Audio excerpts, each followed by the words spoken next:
Shall we kick off, Sarah, if you're ready? Sure. Yeah. I'm going to try to fast forward my presentation so that there's more time to talk about conversation and to actually have conversation. Yeah, Um, it's however so you want to run it. Yeah, all sure, right. sure. Okay. Let's give this a Oh, sorry, that was my fault. Where did I put you? I managed to mute you by mistake. Sorry, my complete error. I was aiming to turn my mic off. I mean, that's one way to fast forward, right? Oh, yeah, So, that's the way to do it.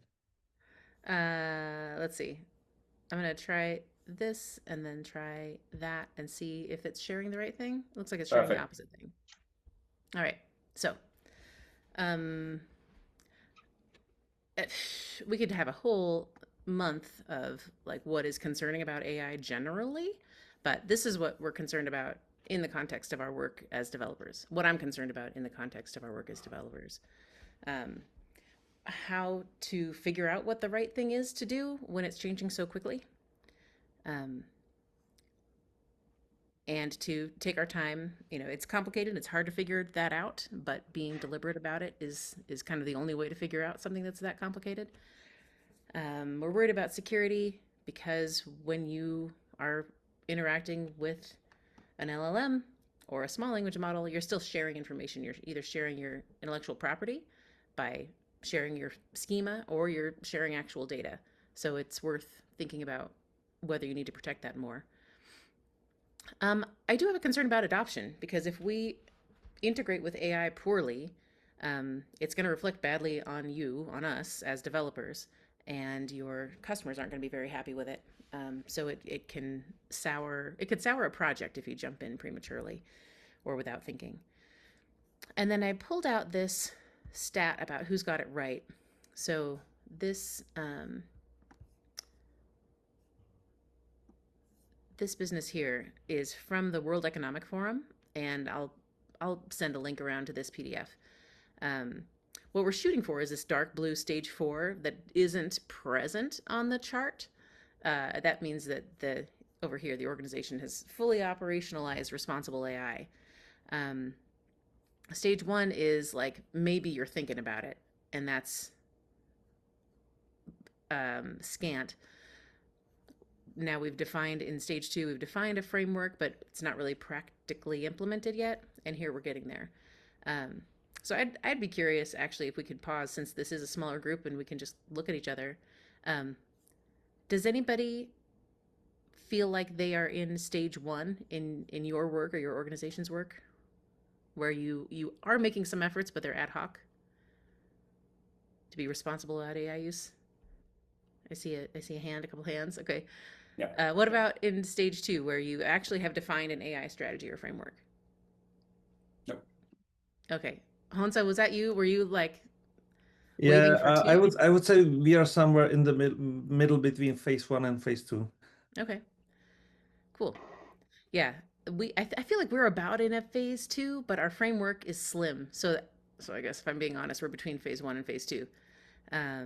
We've got some ideas that we are putting into place. Here, this is broken out by region. North America, unsurprisingly, not doing so hot. Um, Europe's doing better. Latin America's doing best so far. None of us really has it totally incorporated. Um, so the talk is about Soliance North Stars for responsible AI or ethical AI. Um, and these are they. So we're going to walk through them just quickly. Utility is just, is this even a thing that is helpful? So before you think about anything else, think, is this actually solving a problem? Because you're a consultant, so you consult. You don't just chase shiny objects. Um, Security, work on a safe implementation so your data is safe. And it could be that for example, we have a client we're working with, they don't really care that much about security. It's not their top concern. Um, okay, right? You're going to have clients with different levels of necessity for security, but it should at least be considered. Sustainability. The graphic for this is my home. So this little smiley face is my house. This is the town of Wenatchee. I live outside of a small town in central Washington state. Um, and this is like a 25-kilometer radius here. There are 50 data centers just in my area because we've got the cheapest power in the United States because this beautiful river here has a whole bunch of hydroelectric dams on it. So water, cheap power, land, evidently that's the best place for 1 billion data centers. And as much as they might tout that they aren't having environmental impact, they are. It's inevitable. So for us as developers, how do we minimize the footprint of when we are using AI? And veracity, is this even true? is what you are getting back from your LLM? Oh, dog. Can you hear that little barker? We can, but it doesn't matter. Keep going. Okay. All right. Something moved. He had to bark. The information you get back from any kind of AI is guaranteed to be untrue sometime, right? It's going to be true a lot of the times. And when it's wrong, it's going to be super confident in its wrongness. So you need to have a verification plan during testing, but also ongoing because the tool you're using is going to change and evolve over time. So make sure that your verification is a long-term plan there. And then transparency is our last North Star, and that's just being honest with yourself and your clients and each other that you're using AI. So I think it's kind of a given, but maybe in 3 years, everyone's going to assume that everyone uses AI all the time, and this won't be anything that's interesting to talk about. But for now, when we're kind of on the cusp, we want to be clear when we use it and make sure that we aren't passing off AI-generated work as our own. And that's ethics, the end. These are my twins. They aren't actually that smarmy. This is a smarmy pose. They're nice kids. They're just acting smarmy. So this is the transition where we start now to talk about, okay, if this is all like pie in the sky ethics, right? Not actually applied to real projects. And we were working that out earlier this year. And then we had projects and thought, well, shoot, how does this apply in real life? So I'm going to talk about these North Stars and some of the wrinkles that come up when you try to apply them to actual work. In terms of utility, some questions you can feel free to crib, but it really is, what's this going to achieve for you and is it worth it? So I've got a couple examples here. One, you can't really tell, it's very foggy, but you can kind of see my environment in central Washington behind me. One of my biggest clients is a huge apple producer. They're actually, I'd learned out while I was Googling things about them to put into this slideshow, they're the biggest sweet cherry producer in the world. And that's some serious money for them. And maybe like the second biggest apple producer in Washington. So it's a big old business. It is an entire town basically, and about a quarter of the state that has orchards that they use. And we were going to use AI to evaluate photos of the top of a bin of apples like this. So out in the orchard, take a photo and then get a projection of what the count of grades and sizes are of the apples in this fruit. So kind of, a bell curve of what size and what grade are we looking at here. But as we got through, we did a proof of concept. It would be cool. We loved doing it. They were excited about it. But it wasn't actually going to change their bottom line. They have human inspectors who do this. They do a good job. They don't find that the human inspection data is far off from real data. So they didn't need to correct bad inspections. They were just looking for more data points. And it wasn't going to have an actual impact on their decisions. So we've deferred this because it just wasn't worth it.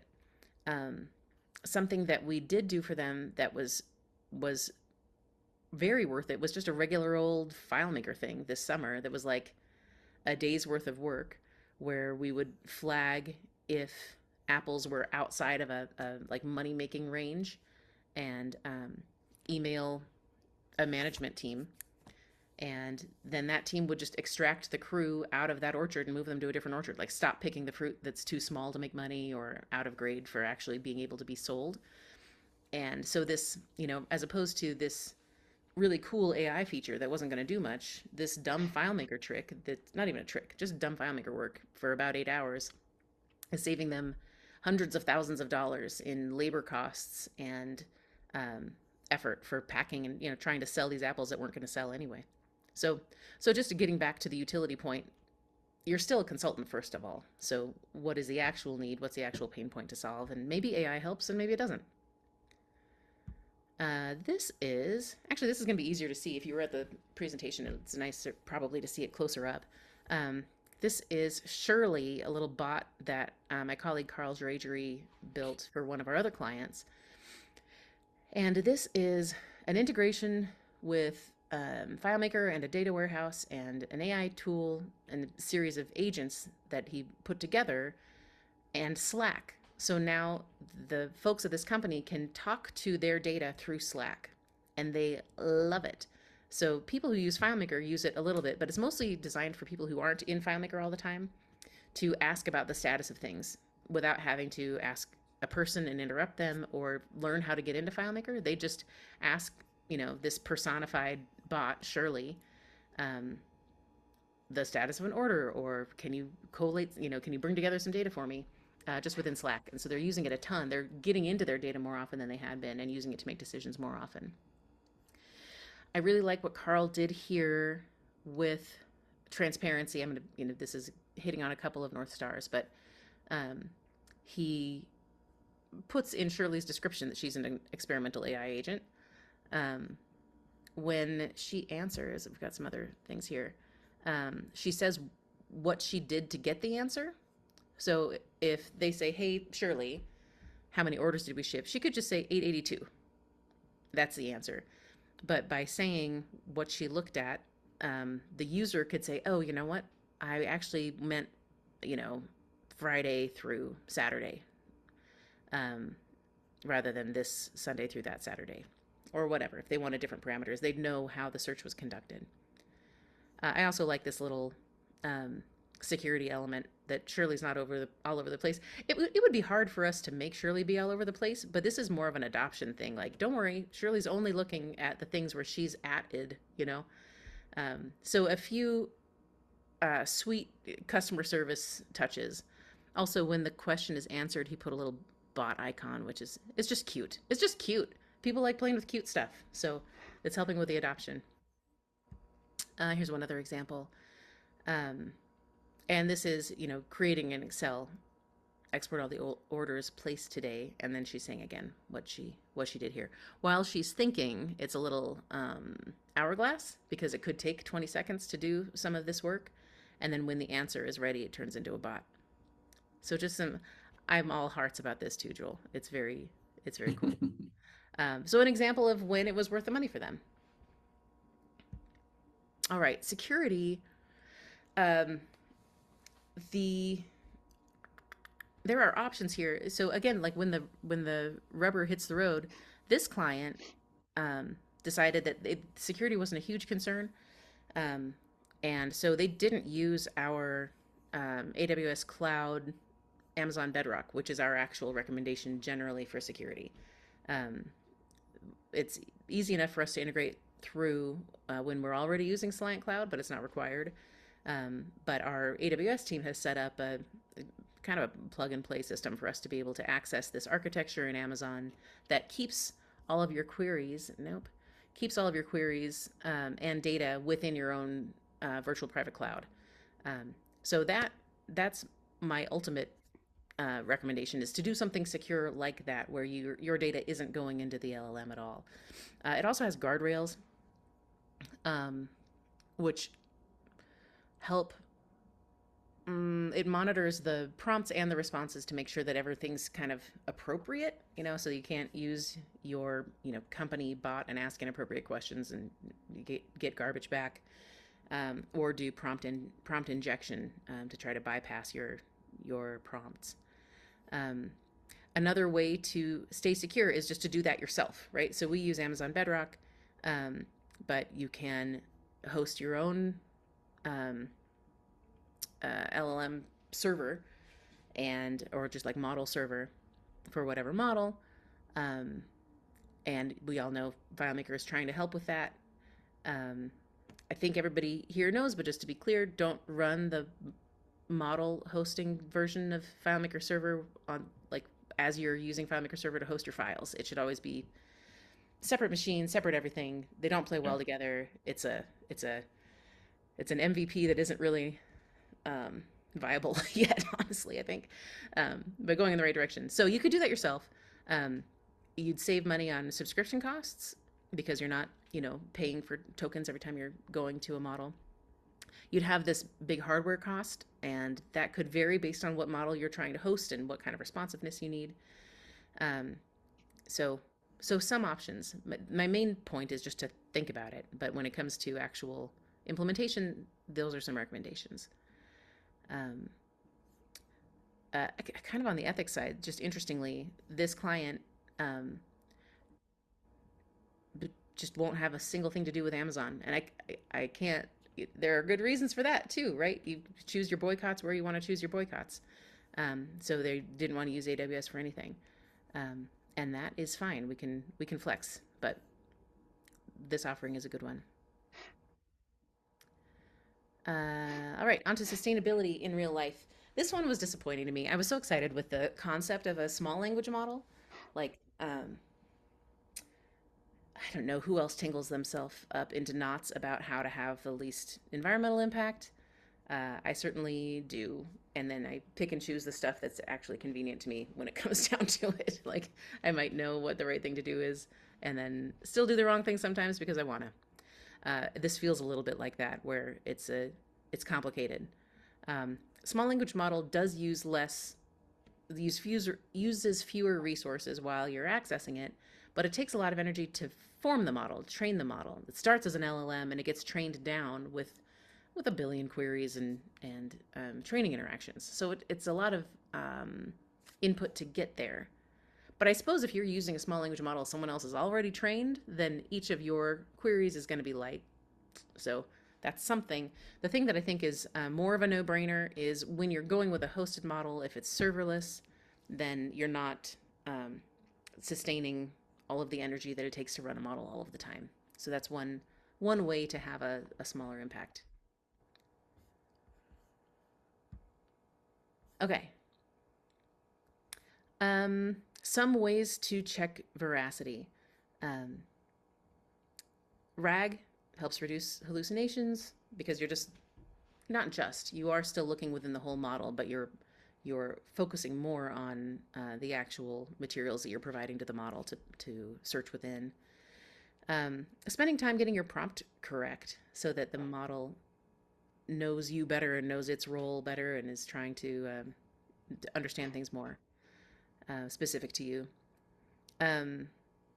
This evaluation frameworks is something that Louis brought up at EngageU, and I'm not very familiar with them yet, so I need to get to be more familiar with them. But using MCP, part of that is to run evals, to have programmatic evaluations of the success of the veracity of answers. So note to self, learn more about that. And then of course human validation during testing and ongoing. Carl for Shirley here, you know what, I should have done this the whole time. It's easier to bop around without being in presentation mode. For Shirley, he logs every question and every response in a separate log file. And especially during the development of this, he's reviewing those logs all the time. So he can see, for one, are people asking questions that Shirley's not ready to answer? Should we be doing some more agent engineering to answer what people actually want to ask? And where do things need adjustments? Ongoing, he'll continue to check logs, but also involving the user in that validation. So, showing them how the model got to where it got is one way to help with validation. this was a note from Wim to keep in mind that if you are, it overlaps with security, but if you're using a public model, the upgrades or retrainings aren't in your control. So you could have verified that this model is working well for you and giving you the answers that you want to, and then it has a new iteration and is trained on new data, and it could come back with different answers. That's life, right? But if it's something that you're concerned about, then using a copy of that model, using it privately, is one way to have a little bit more control over that. All right. This one, you'd think this would be the easiest one to put into real implementation, but this was tricky for me because, well, the ways that you use AI could be varied, and how do we communicate this to our clients without being overly like alarmist, like, hey, we're using AI, are you okay with that? Because plenty of clients are going to just assume that you are using AI because we live in 2025. Where we landed was we tested the waters with some verbal disclosure with some current clients, just saying we use some tools, including, Zoom's AI transcriptions in our work. Is that okay by you? Basically, and I think we did this with like maybe 10 different clients, and everyone was pretty blasé about it, except for one client who said, yeah, no thanks. And so it was a good little test, and worth testing out so that we could get that feedback. What we ended up is adding into our SOWs a couple of lines, like we use a variety of AI tools in our work to make our process more efficient, something like that. And if you, we can use private models upon request, something along those lines. So we aren't saying we're not going to ever use AI for you, but we're saying if you've got an objection to like the transcription of this call being in Zoom's cloud, because I don't know what they're going to do with anything, then we can make a copy of Zoom basically and put that in our VPC. So we'll still want to use the tools, but we can do it in a way that their information never leaves our area. So that's relatively new. I don't have a lot of feedback on it. So far, so good. The honest billing note here is just if you are using AI to accelerate your process and you charge by the hour, not to lie about how many hours it took. We have done some fixed bids where we're saying we think we can do this project in 80 hours or whatever, and we're going to use AI as part of our method, and we in those cases are hopeful that we finish it in 70 hours, and then the bid is fixed at 80, right? But that's still all above board. We're saying you're going to get this value, we're going to charge 80 hours, and it's up to us to try to hit that. So far, I don't think that we've succeeded in like coming under a bid because we used AI. It still takes a lot of verification. I'm thinking of a Python project that we did. It's just like, well, all of that has to be reviewed by humans anyway. It all has to be adjusted. So it wasn't quite the time saver that we were hopeful that it was going to be. But the client didn't have to pay any extra regardless. Gosh, I didn't go that much faster. Okay, we got 6 minutes. I can send you the link for this playbook from the World Economic Forum. What do we want to talk about? And that's fascinating, by the way, because there's a lot of stuff that you've mentioned there that I don't know whether you know, Sarah, but I haven't spoken to you for ages, but I left FP, so after 30 years of working for them. So I've moved on to a different role. And part of that new role is then going into a new company, vanilla IT, they haven't got anything. So I'm starting again. So for me, it's a way of then looking and using AI. It's certainly been a tool where I'm going in there on my own. I'm the only person that's there. I don't have a team anymore. It's a smaller company. Yeah. So I'm able to do a lot of the heavy lifting that I would have had teams to do, doing it myself using tools, online tools, AI, you name it, to assist me to get from A to B and deliver the solutions that they require. So what you're saying about being honest about it is exactly where I went with them. I said, look, we can hire people or I can do it myself and you can use these tools, but I'm going to be putting certain data in the cloud, online. I'll do it securely, but I'm going to be putting it in a place that will be online, it will be outside the framework of the normal security in the company. Do you want to do this or not? And they were just like, absolutely, it's not a problem. There's no risk to the data, there's no issues. So Right, okay. Gosh, so yeah, it's nice yeah, to a lot of have what you're saying there is relevant to what I've gone through in the last 6 to 9 months. Sarah, what I think was the best out of your presentation, it was great, I have to say, was that you actually made it so clear for your customer that we are going to be using AI. So there was no distribution of if there were or not. And we've been playing around with AI for quite some time and haven't really that written down in our contract in any way. So now we are straight on to that one once we got back from EngageU. So that was a big take in, just that small part, but it was so important. I do think there's something about this that is also like, what's going to help you sleep at night, right? Like the world's not going to stop turning if it's not in your contract, but will you feel better? Will you feel better about being as above board as you can be? And that's part of how I make decisions also. Is how am I going to feel all right about this?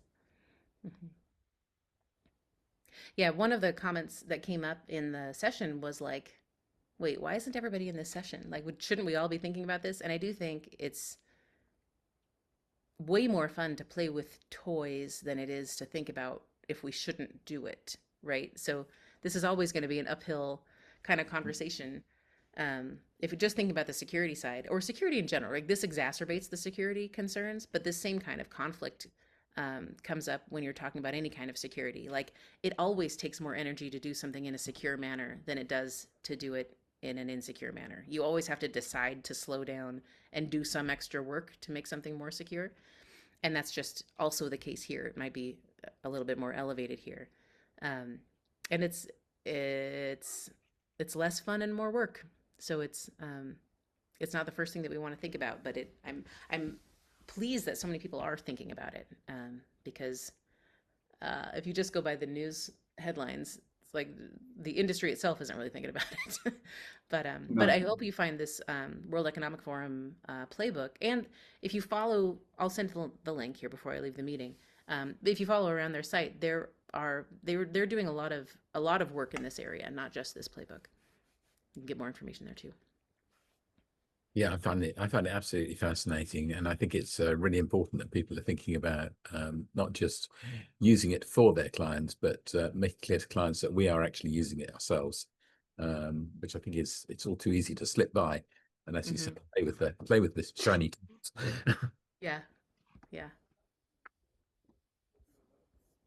I do think that one of our issues is how to get from where we or our customers are to where somebody like you, who has done a lot of work in development, I know you mentioned the other people involved, some of whom I know, is that always feels like just going, hey, we fixed this and we can use Bedrock and we can do this. It's like, right, I got no idea how to get with a customer from 0 to there. Yeah. That's a general AI kind of statement. So, we can't become Chris Hippolyte overnight. That's the ridiculous thing. But at the same time, knowing how you get from 0 to at least 50% of the scale is the most difficult thing to consider, because that's the stuff that takes time that you're not going to get able to charge for. Well, I think you should charge for it. I mean, it's for that. You're doing it for their benefit, not yours. So if you have the conversation and they say, yes, this is important to us, that is work you're doing on their behalf to put them into a secure framework. Are you talking about the difficulty of having the conversation or the difficulty of like implementing a private VPC or something? It's the general thing about there are still a lot of choices about where you could end up. Mm-hmm. And I've done loads of work with Scriptmaster and Groovy and stuff, so I'm used to that kind of bit of experimental programming. Can I make this work with this PDF? Can I do this? There are a lot of endpoints, and it's great. It's brilliant to see somebody's gone, we've reached an endpoint, and look, it all kind of works. But just saying, oh, for this customer doesn't want to use Amazon, or we've managed to pivot to something else. For us to learn what those other possible endpoints are and become confident enough to be able to say, I'm at least confident enough to take the journey to even start the learning.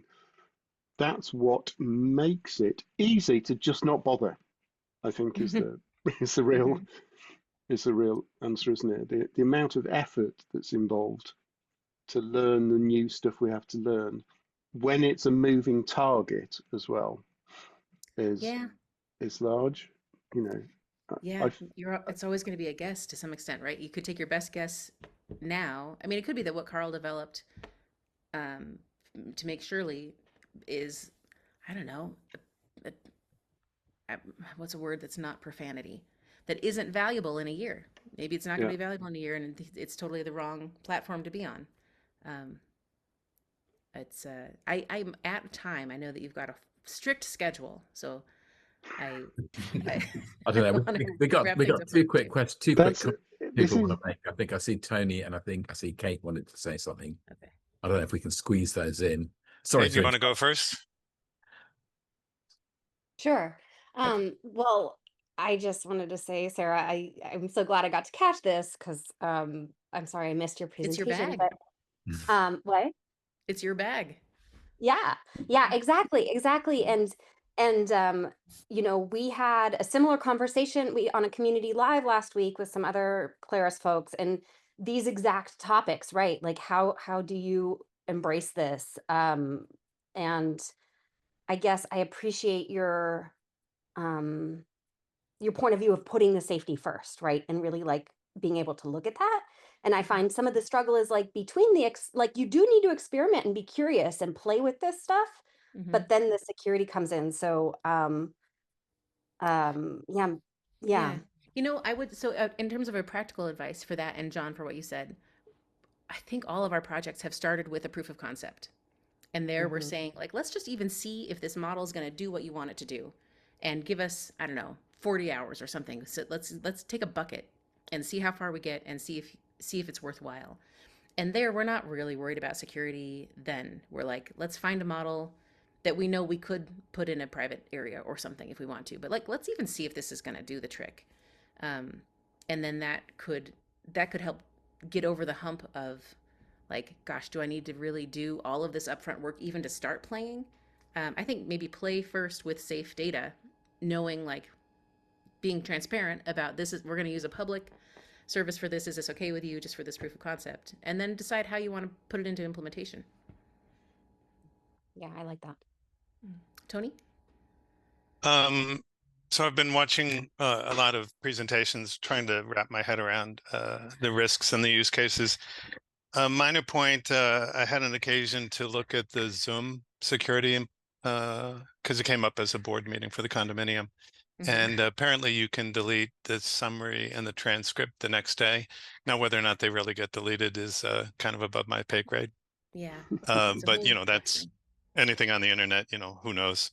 The other thing, kind of a broad thought on AI, is from a mathematical point of view, AI is inherently probabilistic versus deterministic. And I think that brings with it some risks. There was an excellent presentation recently. I'm going to pick at it, so I won't say who. I leave it up to your imagination. It was last week. It was an excellent presentation with 10 different use cases. In my opinion, out of the 10, some of them were like, that's a terrific use case. And there was one that I didn't think was a good use case, but it was a good example. By the way, 9 out of 10, not bad. The use case was to evaluate employees based on, once again, a probabilistic traversing of data. And I thought that was dangerous. Yeah. And, you know, the protection against that would be, we all know that AI hallucinates. And it's really up to us as human beings, superior than machines, to exert our responsibility to not over-rely on things that could just be completely hallucinatory and could affect someone's life, employment, and so forth and so on. Right. Humans for the win. You know, something that I didn't incorporate into this presentation because I was just learning about it at the conference really is what MCP might mean for accuracy in returned results with FileMaker AI integrations, where you're asking an agent to make some kind of decision about which direction to take, but the actual work is going to be done by calling an actual, deterministic script in your FileMaker solution. So you're not going to ask AI to guess at a whole bunch of stuff. You're going to ask it to guess at, do I mean to create orders? Do I mean to search orders? Do I mean to email somebody? And then that is going to call an actual script in FileMaker. Yeah, so we'll have that seems probabilistic legit. kind of pivot and then deterministic actions, which I would feel way safer about. I wouldn't want. I mean, I don't even trust AI to create tickets for me in Jira. Like, let me, you can suggest some stuff, but I'm gonna be in charge of creating stuff. Using MCP to trigger specific scripts will be helpful. Yeah, that seems spot on. Just write me a script, and I'm assuming it's going to be 90% correct, and then I'll take it from there, and I'll be 100% responsible for the output for the script itself. Yep. Yeah, that I agree with 100%. Sara, did you had a window? Are you in a rush to get off? I'm late for a thing, but they're gonna survive. But I will have to leave after this. Well, thank you so much. It's a team meeting. They were gonna be okay. Okay. Well, thank you so much for coming and talking to us and chatting. And it's great to meet you. Yeah, it's a pleasure. Thanks for inviting me, and y'all have fun with the rest of everything. I hope you come back another time. I'm sure there'll be more discussions in the virtual bar at the end when you won't be. Right. I'm sure there will. There will be more if you could make it discussions back on to the virtual bar, that would be great. All right. Do you have it? Should I come back? When is that? This meeting usually runs for 2 or 3 hours, and so if you are done, you can just jump back in and continue the conversation. It's not a problem. So. All right, sounds good. Bye, y'all. Cool. Catch up soon. Cheers. Thanks. Cheers. Bye. Okay, I'm going to have to be fairly rigorous tonight, I'm afraid. Sorry. Gary, you're up. News. Well, Penny's here, so she did most of the news. Do you want to present it, Penny? No. Hi, Penny. Nice to see you. I will quickly share this. I knew it was going to be short as well, so I'm going to do it quickly. Let me see whether you can see all this. Please tell me you can see this, because the last presentation I did in the last meeting, I presented the wrong screen. Yep, it's on the screen. Hopefully you can see this. Technical specifications, I want to go over this just very quickly. This is something that, as I say, all the news I want to say, I always say every single time we do this, is provided by Penny. Thank you. Without her doing this, I wouldn't have any of the news at all, and I never do. But there's something that I spotted in this, is the fact that it's just to bring everyone up to speed. Is they're releasing new versions of FileMaker, as we will know. Everything's new. It's all moving to a new version, and as a consequence of this, I've noticed the minimum version is Sonoma. And then you may laugh at that and go, well, no one's using that. But I know we've got people who are still using FileMaker 9 around the world, and we need to be aware of this. If you deploy anything new, certainly server-side, aware that your clients need to be on Sonoma minimum, because you're going to get a rude awakening if you update your server and then find out half your users can't use the platform, and now you've got a whole upgrade you need to do for your clients. So it's one thing I noticed on there. We know that Toha is supported because we're all using it. We're all on the ETS. We're all on the main releases. It does work. There's no issues. There are some security issues around Toha that I found in 26.1. There was an issue with something that just FileMaker just didn't want to open a file for me. That there was some security issue with it. It got fixed later on. It was an update and it was fine. But most of us in production shouldn't be producing and pushing out the new stuff straight away anyhow. So, but it's just saying I wanted a note on there for that one. This is something that I know I mentioned from the feed of the news in the past that Penny had provided. It was error trapping. They've done the part 2 of this at Soliant, and it's a way of just trapping for errors and finding errors within your code. So the tool is a way of a couple of basically custom functions that when there's a change in an error that's reported within the backend of FileMaker, these custom functions will fire, and they will then let you know that there's been a change or there's an error. It won't tell you where it is, but you know there's something that's happened. So it's that way of detecting that stuff. But this is like part 2 of that ongoing series that they were doing. They did it in a version before, and they did this version of Clue. So it's just basically giving you an insight in where the error was. It's worth looking at. This is something that if you've not seen these, and I've watched all of these got released. This is just basically FileMaker tips and tricks, and it's a 3-part video. So there's 3 videos out there. I defy all of you to watch all of these 3 and come back to me and say, I knew everything that was in there, because you will find a snippet of information in one of them that you didn't know. I did not know that if you highlight an area of a text in a field and right click and say constrain, it'll constrain on the text within that field and give you the results of that. I just did not know that was possible. I thought it always searched when you constrain the entire field, not the text you highlighted. From a user experience, training your users to do that will but speed them up in just basic tools. There's a whole heap of tips and tricks there. It's worth watching the videos. Yes, it's about half an hour of your life for each one. It's an hour and a half, but I'm sure you'll come back with something going, I didn't know that was possible in FileMaker. And then FileMaker Hacks, this is something that I'd used in the past and I had used it before. It's a way of basically doing a pseudo index on the found set. So you get an index of only the found set and not the whole field. This was done years ago. FileMaker 16, I think, is said they first did it. What they've done is they've re-engineered this in FileMaker Hacks to then use more modern technology to do it, which is way faster, way quicker, and a lot less scripting and a lot less work. But it gives the user that ability to say, find from index on the found set, not find from index on the whole index of the database. And in the times I was with FP, if we did an index search on some of our fields, it would cripple the whole bloody database when you've got millions and millions of records. So if they're already on a found set, that's a feature that can be useful. So, and I was aware of time.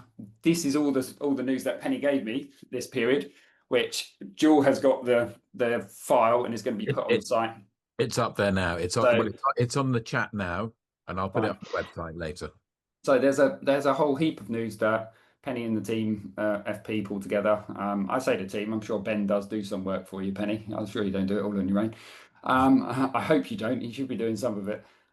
There's a load of links here. There's every single one of those files has a link to the actual reference documentation, so it's a decent place to go. And I must urge you, the YouTube video's up for the previous session, of which the amount of news we got on the previous session was huge. There was so much news in there. So go and look back on the site, the chat for the news, because there's a load of links in there that I'm sure are going to be useful for all of you. I knew we were on short on time, so that's why I kept it short. So virtual bar is at the end for discussions on everything as always. And that's the news. So I will stop presenting and pass it back. Thanks, Gary. Whistle stop talk. Cool. Excellent. Very efficient as always. And I'll stop waffling. Johan, your turn to talk to us about EngageU and tell us how wonderful it was for those of us who couldn't be there, and whatever you want to do to promote it and carry it on or whatever. Over to you. Okay, thanks, Gary, for the feedback, and you for inviting us. Great being back. My biggest take-in of being at EngageU, the 4th year now, was how humble and great community we have, where everyone is so sharing. I mean, everyone, even the youngest persons that were there at the age of 23, shared their knowledge. And I think that's kind of extraordinary for a community to meet up, where everyone is sharing. I mean, John and Ian and some others had sessions, Alexis had sessions, but besides that, there were a lot of people just sitting around sharing their knowledge, having lunch. I think that's something special. Yeah, but EngageU, it took place in Antwerp for 2.5 days, Sunday to Tuesday. We had 21 people from Great Britain. So hopefully, maybe a few more might be wanting to attend next year, because next year won't be Claris Engage. Yes, and in total, we were 247 attendees from 22 different countries around the world. Some came all the way from New Zealand. We had a bunch of people like Alexis who flew over the water to come from Canada and the US. But most of the people came from Europe. We had one from Africa and one from United Arab Emirates. So it was cool. We had, let me check it out so I'm not saying wrong. We had 41 sessions over those 3 days, where there were Claris having half of a day on Monday, where they kind of told us where they are and where they are heading. And one of the big things that are hitting the big dramas is MCP, which I think most of you heard of. And if not, like what Sara said, that will actually make the difference with AI as far as I see it for us. We had 28 different speakers. And it was really, really hard creating the agenda this year, because we had to turn down almost 30 sessions that were registered from different speakers. So a fantastic meetup from not only around the world, but also from really great speakers. And also we had a really good attendee from Claris. So Giuliano was there, along with Marie Normand, Robert Halsey, and then Louis, who spoke a lot about AI. And then, of course, Douglas came around because he's always around. But they were present almost throughout the entire conference, which people also really appreciate, so they can speak to Claris directly. It becomes like a mini DevCon, where everyone is on the same hotel and Claris are around, so you can actually stop them in between lunch or in between sessions to talk to them about what your problem is. Yeah, and then when you're in Belgium, we rent the entire brewery. So we start off with some pre-conference training, and then we rent the entire brewery. We had some food, and then people could have as many beers as they wanted. Not like when Nick Orr was here, it had all 17, but I think there were 11 or so. So I think people had enough. And then Monday to Tuesday, we had, like I said, 40 sessions taking place. And so far, all the feedback we've been giving has been very, very good, and we are very happy about that. But of course, we look forward to making this even better and have more people attend next year.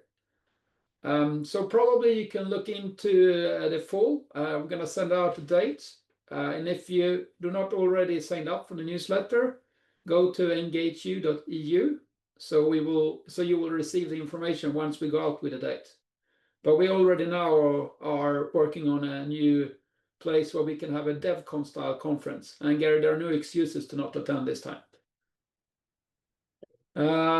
Johan, feel free to promote it on here as well on FMBug, please. So absolutely, absolutely. As soon as I have some dates, I'll send them over.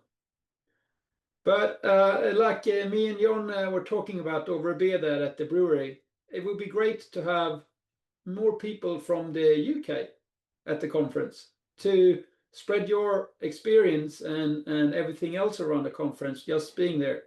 Because I truly believe that's what we created here with EngageU, is the old DevCon style of a conference where everyone can meet up, and it becomes so much more in just attending the sessions. Speaking to people and talking about what they do on a daily basis is something else than just attending a session and then walk out of there like it's been at Claris Engage the last couple of years. And then you should probably ask like Penny what she thought about it, or Jan or Alexis, because they probably saw it from another angle than what I did. Yeah, it was really fun. It did remind me of the old style DevCons back in the day, where you had opportunity to just chat with people and have sessions, but also hang out and get to know people, or maybe just ask questions or have them ask you questions.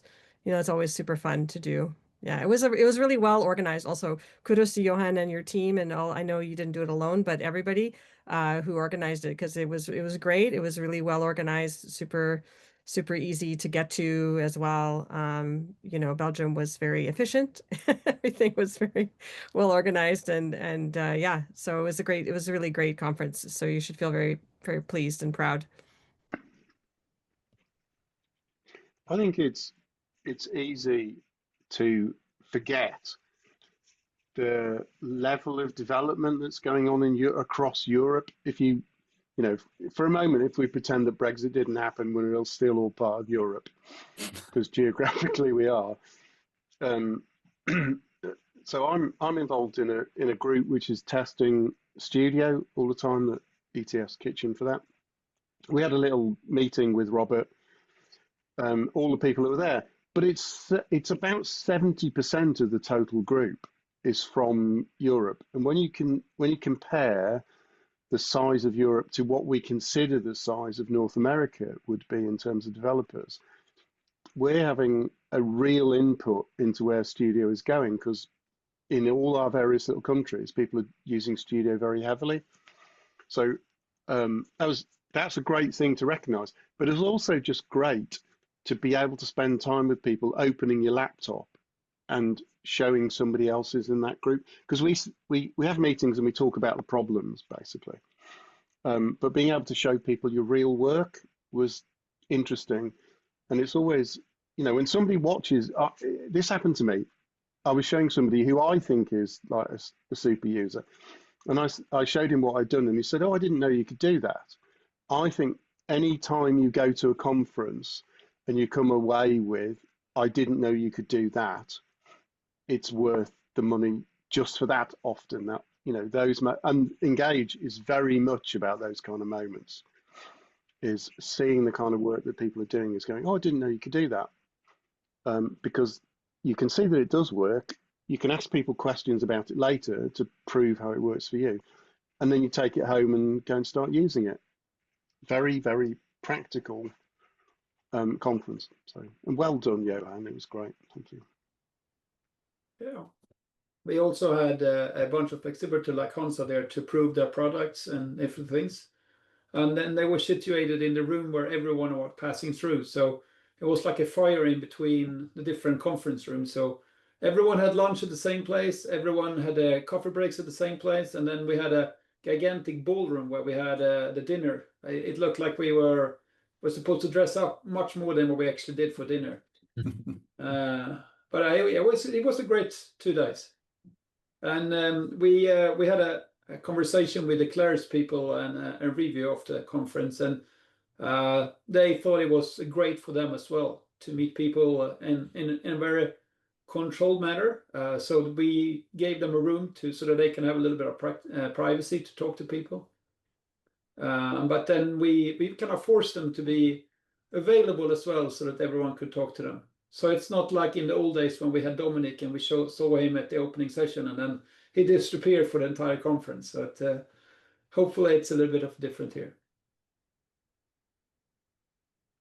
I'll send me the date and I'll see what I can do.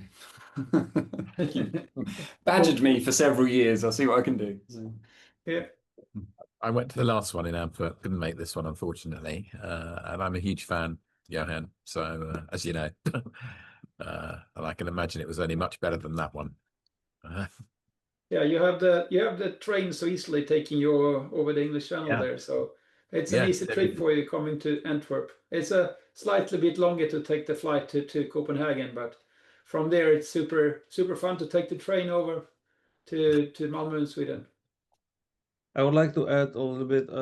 I think big part of the experience was that the organizers were not just the organizers, but they were great hosts, and not just Johan and Joris, but they were the most visible ones. One example, during the dinner on Monday, I saw them attending every single table in the room for a little bit to talk to all the people, and also. One thing, the social event in the brewery, I know from my experience in our company that there is a little difference in the cost between having a limit and having an open bar, but there is a huge difference in psychological effect of the open bar, and the generosity of that makes so much better feelings across the whole audience. So it was great way to host an event like this. Thanks, Honza. Thank you. So Johan, I'm going to put you on the spot. What made you most excited in terms of the talks, without singling anyone out too much, but talk in general without picking out a specific talk? So like Jon said, there are always a few things that you bring back home from sessions. I couldn't really attend as many as I wanted to, but what I get the most out of arranging EngageU is meeting people like you, to talk to you and see where you are and see what kind of problems you run into daily basis, because we are doing the same thing every single day. So giving a chance to open up and speak to all of you, even though we don't meet on a daily basis, it's worth every single cent out of my pocket, because yeah, I got 28 colleagues. We talk about all different kind of things, but you all do different things. and you do them in your way. And that's so cool to see how people come together and so openly speak to each other. People just sit next to each other, grabbing a lunch, and then they become friends and never met before. I mean, going to an Oracle conference, that wouldn't happen really. I think you were saying as well, having the younger generation coming through and presenting and outwardly speaking as part of the group is a key thing, because I'm getting old, so been around far too long, and as a consequence of that, it does worry me that we run this session here and we're all getting older. Sorry, Joe. It's true. We're all getting It's older, true. and having some new talent coming through, I think, is really, really useful. And there's always a way of them having a different way of looking at things. I know when Penny and I have worked together, and we had Ben coming along and helping us out, it's a new take on how you develop and how you look at things. And as a consequence of that, that's really useful. And it's nice to hear. It's nice to hear there's the younger generations certainly going to events and conferences, because the US was the only conference that I ever had in the years past that you could ever go to. So to have one more local is absolutely great. Hats off to you for doing it. So. Yeah, every single session has been recorded. And if you haven't already seen, we have a YouTube channel where all 3 years of conferences sessions has already been published. And for everyone attending, we will probably in mid next week, we will publish for everyone that are attending the conference. And then after that, we will start publishing 1 video per week throughout the year. So everyone will be able to see it eventually. So that's also a reason to have those videos to be able to go back to and look to and see what people do. Yeah. Yeah, I think that's such a great idea, Johan. I mean, making that available to everyone throughout historically as well. It's a fantastic effort. Cool. Anyone else want to? Are you done, Johan? Do you want to say anything else? No, I've been here before, and I think I spoke about EngageU before. But I think the rumor should spread to more people in UK to come and attend, because I remember when we Claris arranged a conference at Apple offices, and you had 2 days and you were only allowed to be there 1 day. So coming there as a speaker, I had to do the same presentation twice. And even so, there were people on the waiting list that couldn't come in. So it should be a potential of many, many more people to attend. Oh, sorry. No, I think I'm finished by that. If we don't have any questions or anything like that. No, that's great. Does anyone else want to pitch anything in? No? Okay. Good. Well, actually, amazingly keeping to schedule, which is quite quite surprising. Alexis, are you ready? Yes. I The will. floor is yours. Okay. I will attempt to shorten this. It was an hour, but I will do my best. I will show fewer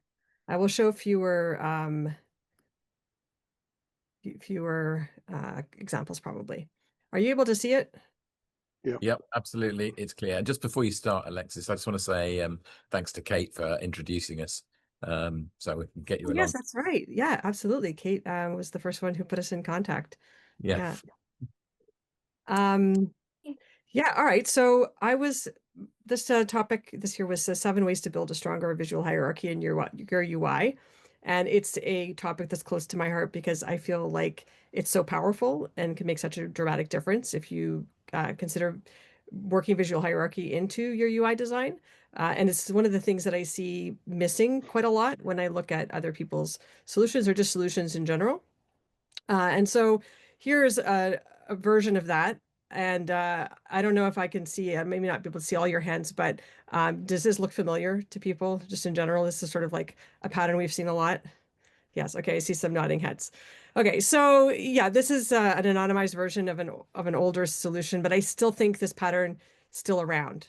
And I think it's quite outdated and we want to move past this, but the question is, so how do you move past it? What do you do? Right? So then one of the major things you can do is actually introduce visual hierarchy into your design. And that's really a design principle that involves arranging the content on the screen so that people can quickly understand what is the most important thing I should be looking at here, right? What should I be able to do here? How do I navigate around? What's important? And this kind of happens more or less subconsciously. You're not necessarily stopping and thinking. When you're looking at a UI like the one I'm showing you right now, if you need to make sense of it, you probably need to start reading all of the labels to understand what am I looking at, how does the data go together, and it's a little bit more difficult, more cognitive load is what we call in the design world to actually make sense of this, right? It just takes more brain power essentially to make sense. So visual hierarchy can help. Alexis, I just wanted to say we're seeing the whole of your presentation notes as well. We're not just seeing the one screen. I just wanted to check. All right. Let me move it over to the other side. Let me share again. That's it. Perfect. Thank you. Okay, great. Perfect. Okay, so let's move on to basically what is more modern. Now, this is a fairly dense screen. I chose this because it has a similar density to what we were seeing before. And so it is a little, it's kind of comparing apples and apples. Of course, I could have chosen something a little bit simpler, but I wanted to show you something that uses visual hierarchy, but has a lot of data in it. And that's partly because a lot of our clients have a lot of data. We have a lot of people who are in very specific fields that do a lot of very customized things with many, many data points. It's often one of the reasons why they're using custom stuff in the first place, custom software in the first place. So this was a travel company. So we're trying to use the 7 ways that I'm going to talk about today to improve the visual hierarchy. And the other thing too is that part of the reason that we want to do this is that we want to actually make the user feel comfortable. That's another reason for doing all of this as well. It's not just about how it looks. I think there's a famous Steve Jobs quote, it's not about how it looks, but how it works. And part of the visual design is really giving people a feeling of trust, of comfort, of ease. We talked about making it difficult for them or cognitively difficult. We want to do the opposite. We want to make it easy for them so they can just go through it and it accomplishes their goals without much friction. Oops. So I'm just going to go through the 7 ways and go over them quickly so you have an idea of what we're going to talk about. And of course, I won't go into these as in depth as I did during my presentation because we don't have time. But I will give you, we'll go through some examples first. But first, I'll just tell you what they are. So the first one is just the idea of having a visual hierarchy, right? So the order in which your eye takes in the screen, what stands out first, what's next, what's less important. Then you have to decide, all right, how am I actually going to structure the data itself so that I fill the visual hierarchy with something? So deciding from a logical perspective, what actually is the most important piece of information that people need to know when they visit the screen. Then there is contrast. So this is a really easy way to increase visual hierarchy. So basically, when you have difference between elements, more important things are going to stand out. You want less important things to kind of fade into the background. Then there's grouping. So visually connecting items so that we can realize that they're logically connected. So we have a very powerful pattern recognition system. The description of that is what we call Gestalt psychology, which sort of is a German school that studied how do people actually absorb information from what they see. One of the things that we do very often is we group things visually. So, if you put everybody on a team in a red shirt, suddenly they are the same. And the people in the blue shirt are different. If you took their shirts off and they were just not, sorry, if they were wearing non-colored shirts is what I meant to say, then they would just be a group of people. Wow, put my foot in my mouth, way to go. And only 5 minutes in, wonderful. So next one is size. So leveraging visual weight and size. So we want to have differences in size between different elements. So things that are larger are going to stand out more, kind of similar to contrast. So contrast and size often go hand in hand. Alignment. So alignment are keeping things sort of neatly lined up, making sure that there's a lot of spacing that's even all the way around. This really gives a sense of order and clarity. And then the last one is applying the patterns consistently. So once you've figured out what your hierarchy is going to look like, you don't need to reinvent it over and over again. You basically reapply the same rules to every other screen so that you're just, you don't have to reinvent the wheel every time, right? And then also means that users, once they learn it, they can apply what they've learned to other parts of the system. So it makes it easier for them to learn. So that's kind of your overarching plan for visual hierarchy. I do have a downloadable on this. I can, you don't need to do the QR code. It's just on the resources page of my site. We can paste it in the chat. If you're interested, there's a little PDF that goes along with it and gives you a little bit of a cheat sheet at the end as well.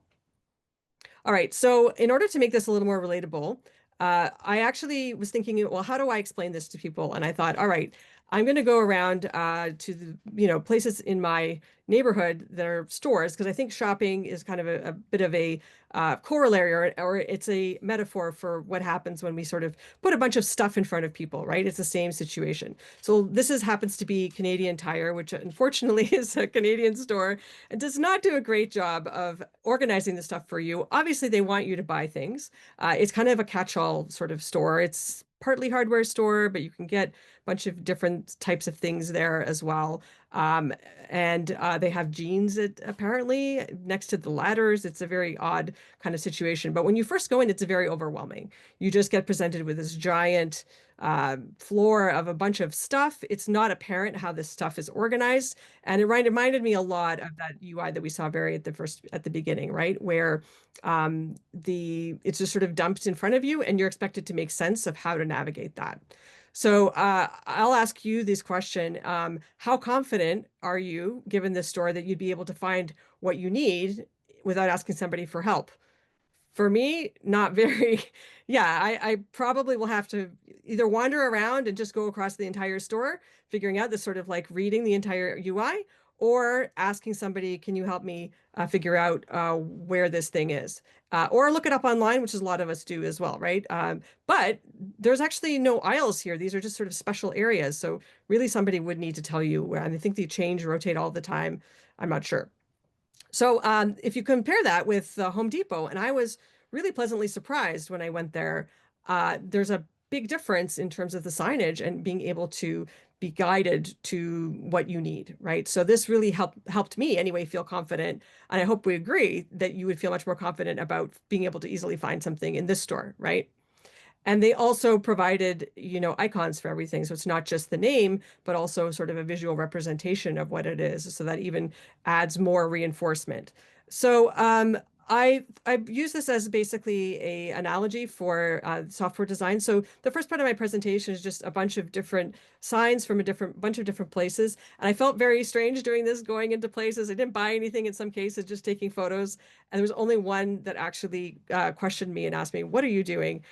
But most of the places didn't notice that I was just there to creep on their signage and take pictures of their signs. They probably thought I was some sort of inspector, but you can see visual hierarchy really at play here. So we'll go through it a little bit more in details just so you understand what it is that they're doing and how they're achieving this. So as I said, you just want to have a visual hierarchy in the first place. So just the idea of when I'm designing the screen, I need to think about who is the user, what are they trying to accomplish? So therefore, what should I be showing them in terms of information to make it clear? So here we see this, right? There's a clear entry point. We can see these signs, and we can kind of pick and choose which one that we want. It's sort of like a high-level navigation. And then once you are getting closer to that area, then there's secondary signs on the aisles that show you more information about what it is that you're going to find there, right? And if you compare that with something like Best Buy, it was sort of similar to a Canadian Tire situation. You kind of walk into the store and everything is just sort of there. Smart home really didn't have any smart home gadgets. It was just keyboards and mice and things like that. So, that's sort of disappointing, let's say, when you go there and then what's labeled, there is some labeling, but when you get there, it's not what you're expecting, right? So that's something to keep in mind, that when you label something, you want it to be actually what the thing is. I'm going to just skip ahead here because I don't want to spend too much time working through all the examples. But here's a demonstration of visual hierarchy kind of at work. So this is the top level information. You're going to read that first. You're going to go to the second level information. You're going to go to the third, and then you might go up and read the thing at the top. So most people will go through that just because of the size and the fact that we've created a visual hierarchy, right? So really the purpose is to help people to understand the most important information without necessarily having to read absolutely everything. All right, so our next one is planning your information architecture. So this is where, you need to decide, well, what is going to go into it? What I see a lot of people doing is kind of following whatever the database architecture is, and then they just show the tables and they expose the tables and they organize their navigation around the data architecture. And I recommend you don't necessarily do that because sometimes it's not on the surface might not actually be the most convenient way for the user to actually look at that. It may not be how they understand it. So if you look here, we see organic, lettuce, and herbs. Are these things all the same? They're not really the same, right? So organic could be either a category that lettuce and herbs go into, or it could be an attribute of lettuce and herbs. But for shoppers, it was more convenient for them to just put all of the things that are in the organic section in one place, and then, other things in other sections. So all I'm saying is that sometimes what you present on the surface actually might differ from the actual database architecture. You wouldn't go into a grocery store and have everything labeled alphabetically. You wouldn't have it organized alphabetically, even though we could easily go to a list of all the products and organize it alphabetically. It's not a very convenient way to shop. So we have to think about who's using this, what are they doing, what's most convenient for them. Sometimes also you might need to create a category, right? Something completely new in which the other categories need to go into, like the products, for example. So, you might not think about apparel crafts as a category when you're going to the craft store to buy a t-shirt or something that, fabric paint or whatever. But when you see it, you understand, oh, this is a category. And they probably had to create this category because they're such a specialized business, right? They have to make a category for these things to fit into. So sometimes you'll have to come up with something that makes sense logically. So this is all to say, this is part of devising your information architecture. And it's also something that may not follow the actual structure of your data itself in terms of how it's stored in the backend. That's what I'm trying to say. Here, for example, I was at the beer store, and this was the place. Actually, it's a distributor of alcoholic beverages, so beer and wine and spirits. And this is where they asked me, "What are you doing? Why are you taking photographs?" And I had to explain to him, "Yeah, I'm just doing research on my signage." Well, who do you work for? And so I ended up buying a bottle of wine because, I didn't want to be crossed off the list of like banned from ever going back there again. So anyhow, I did convince him eventually that I was doing research.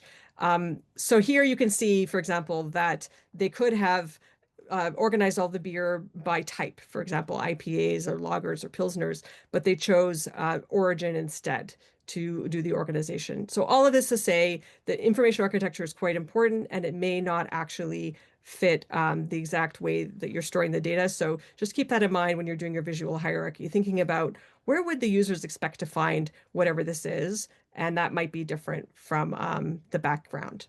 So the bottom line is this is important for the usability of your app, and your choices are really, they're different based on what you are exactly you're storing. It depends on your data itself, but you could have a broad and shallow. So you might have lots, not a very deep hierarchy, but many, many things inside of it. Or you might have a narrow and deep hierarchy. So a lot of different levels, but relatively few choices up at the top, right? So it's not a one size fits all. You're really trying to create a structure that will allow the user to understand the meaning behind the data. And really you're organizing around their goals. So the third one is contrast. So this is a very simple and powerful way to guide the attention.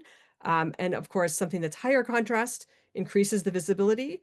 And when there's a lack of contrast, that really kind of makes the information fade away. And this is sometimes, I think, where people think about design. We're going to see some examples that have a lot of color. and people start to get a bit confused, like how do I use color and whatnot.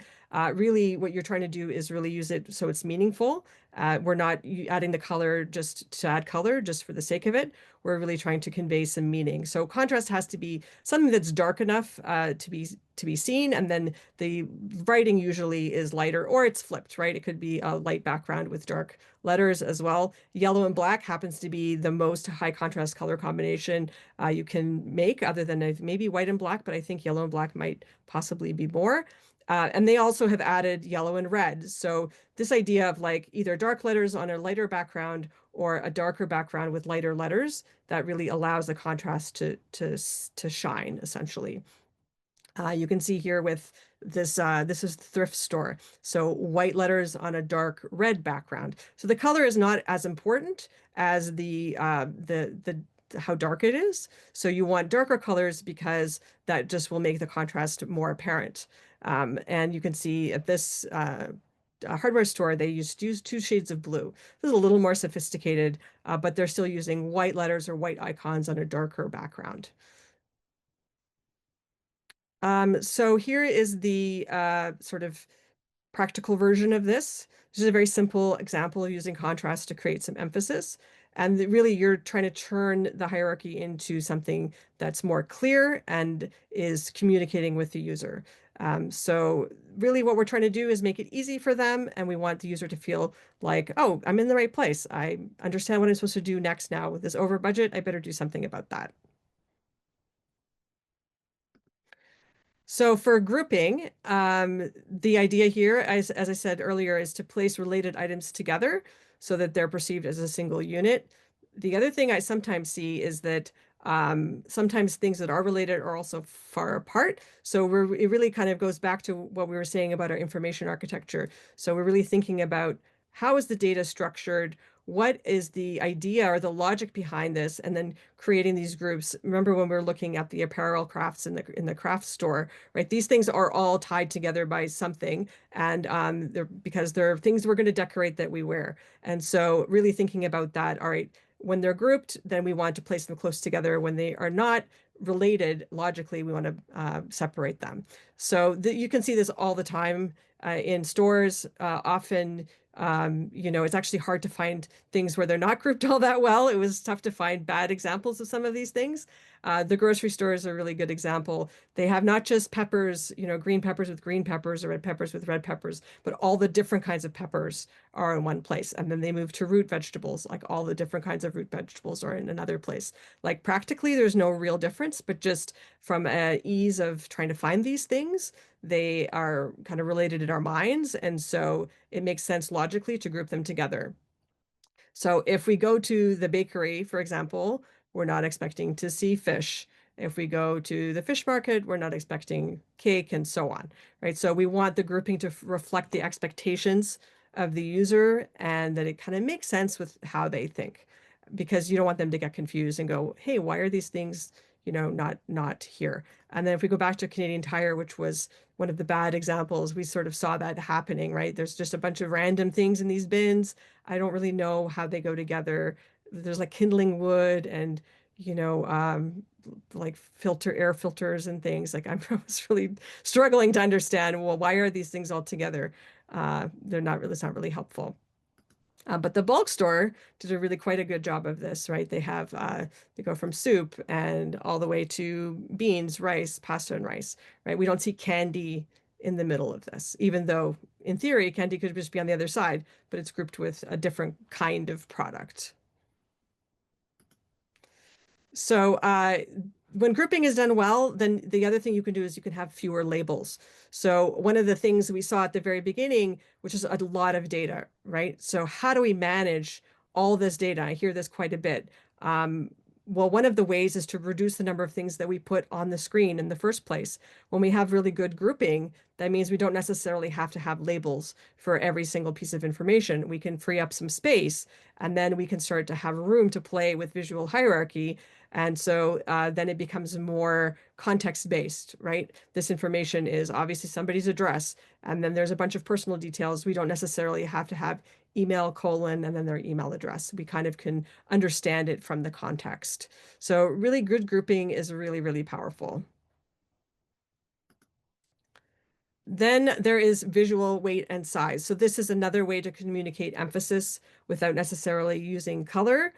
So something that's larger and bolder, you're going to take is going to grab more attention, and something smaller and lighter is going to be more something that's supportive. If everything looks the same, and I see this quite a bit, with all the text more or less the same size, it's really hard to tell that there is a hierarchy, right? You need to actually communicate that there are differences between stuff. So here at the store, it's technically a drugstore pharmacy, but they also sell food. I guess as every store just sort of branches out into selling whatever they can. But they do have a section here. So they have large food and beverages, and then they have cheese. They also, I didn't take a photo, but on the other side, there's like water, juice, and pop and cheese. So food and beverages is much larger, and that's how we tell that it's the parent category for the rest of the data.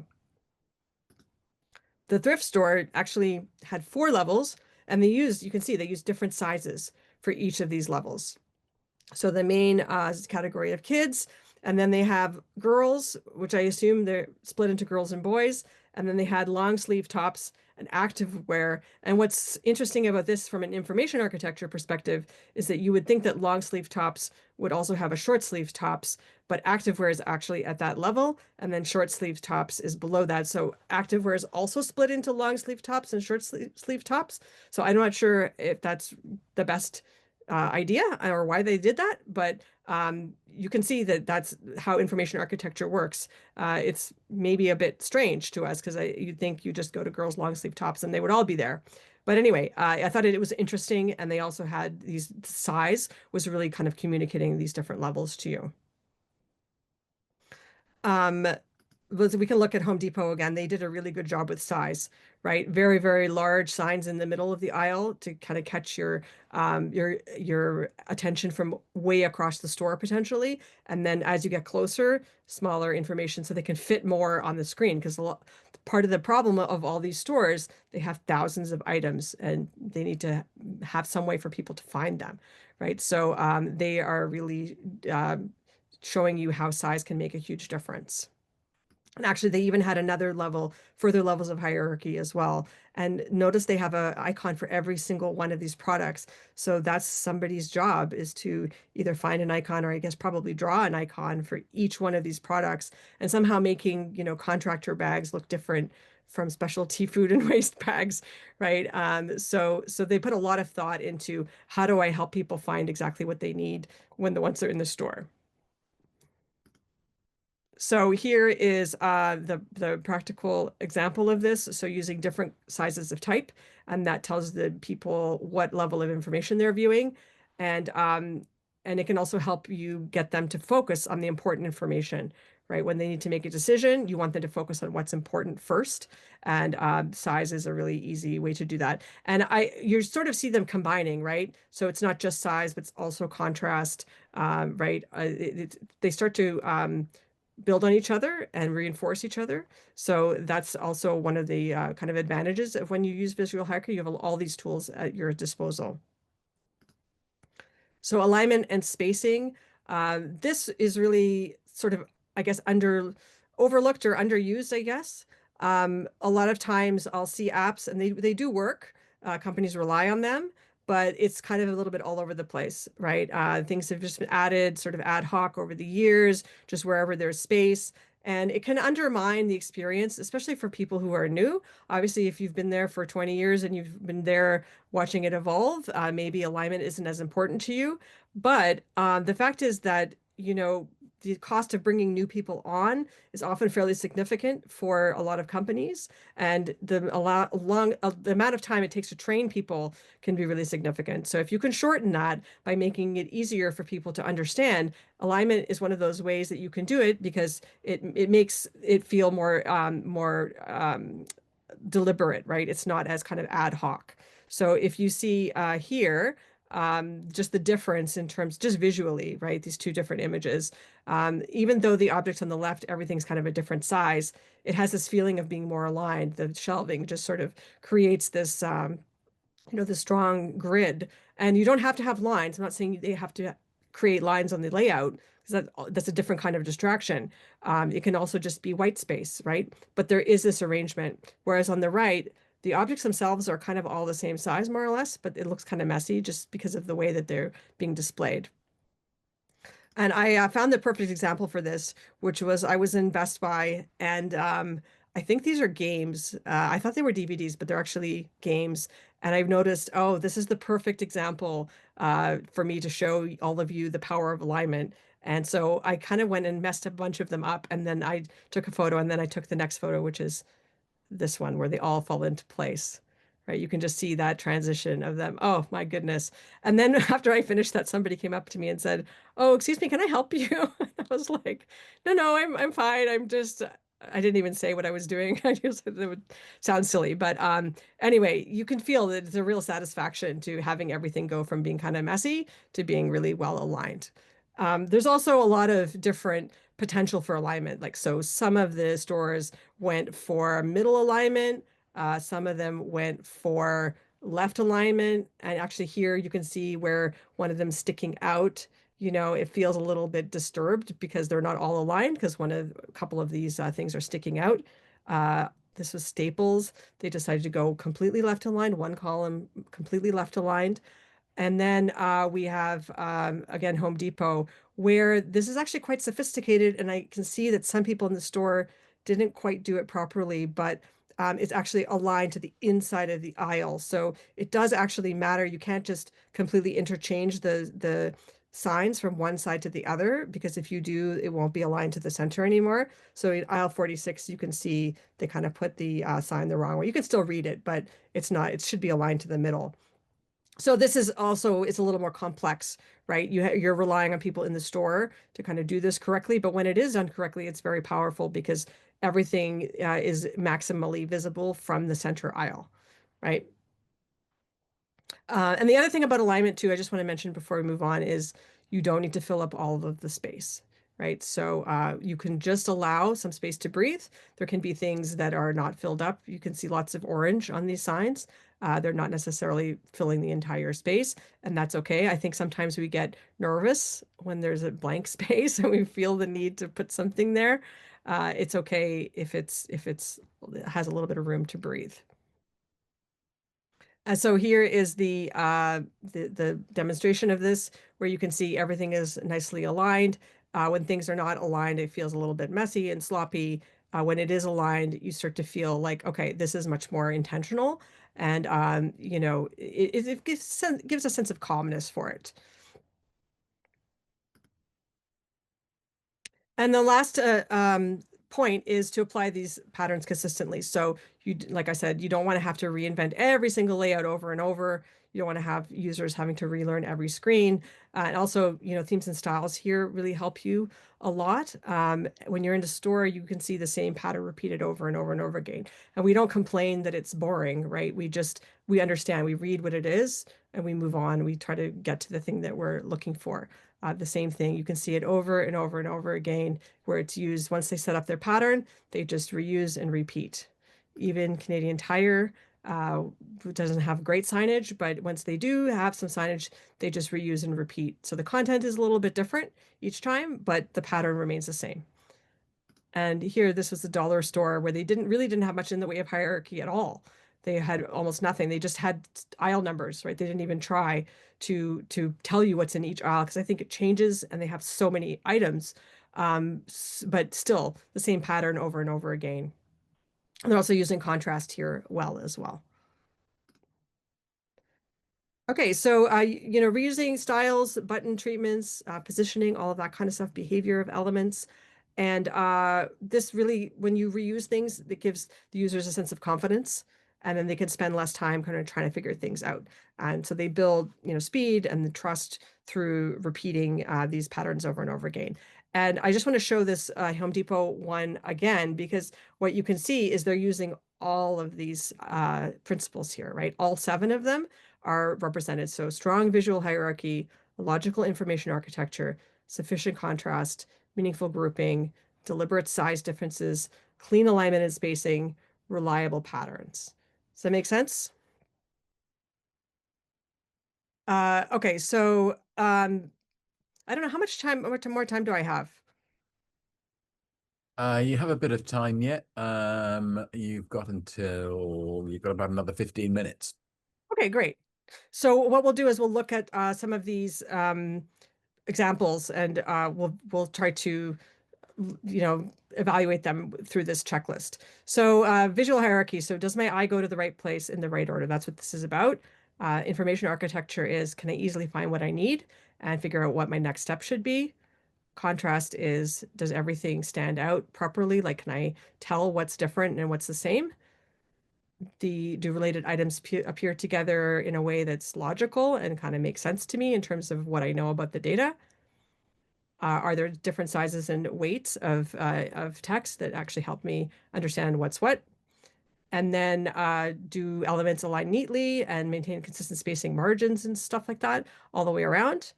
And finally, do things that are similar look and behave in a similar way? Okay. So let's look at some examples.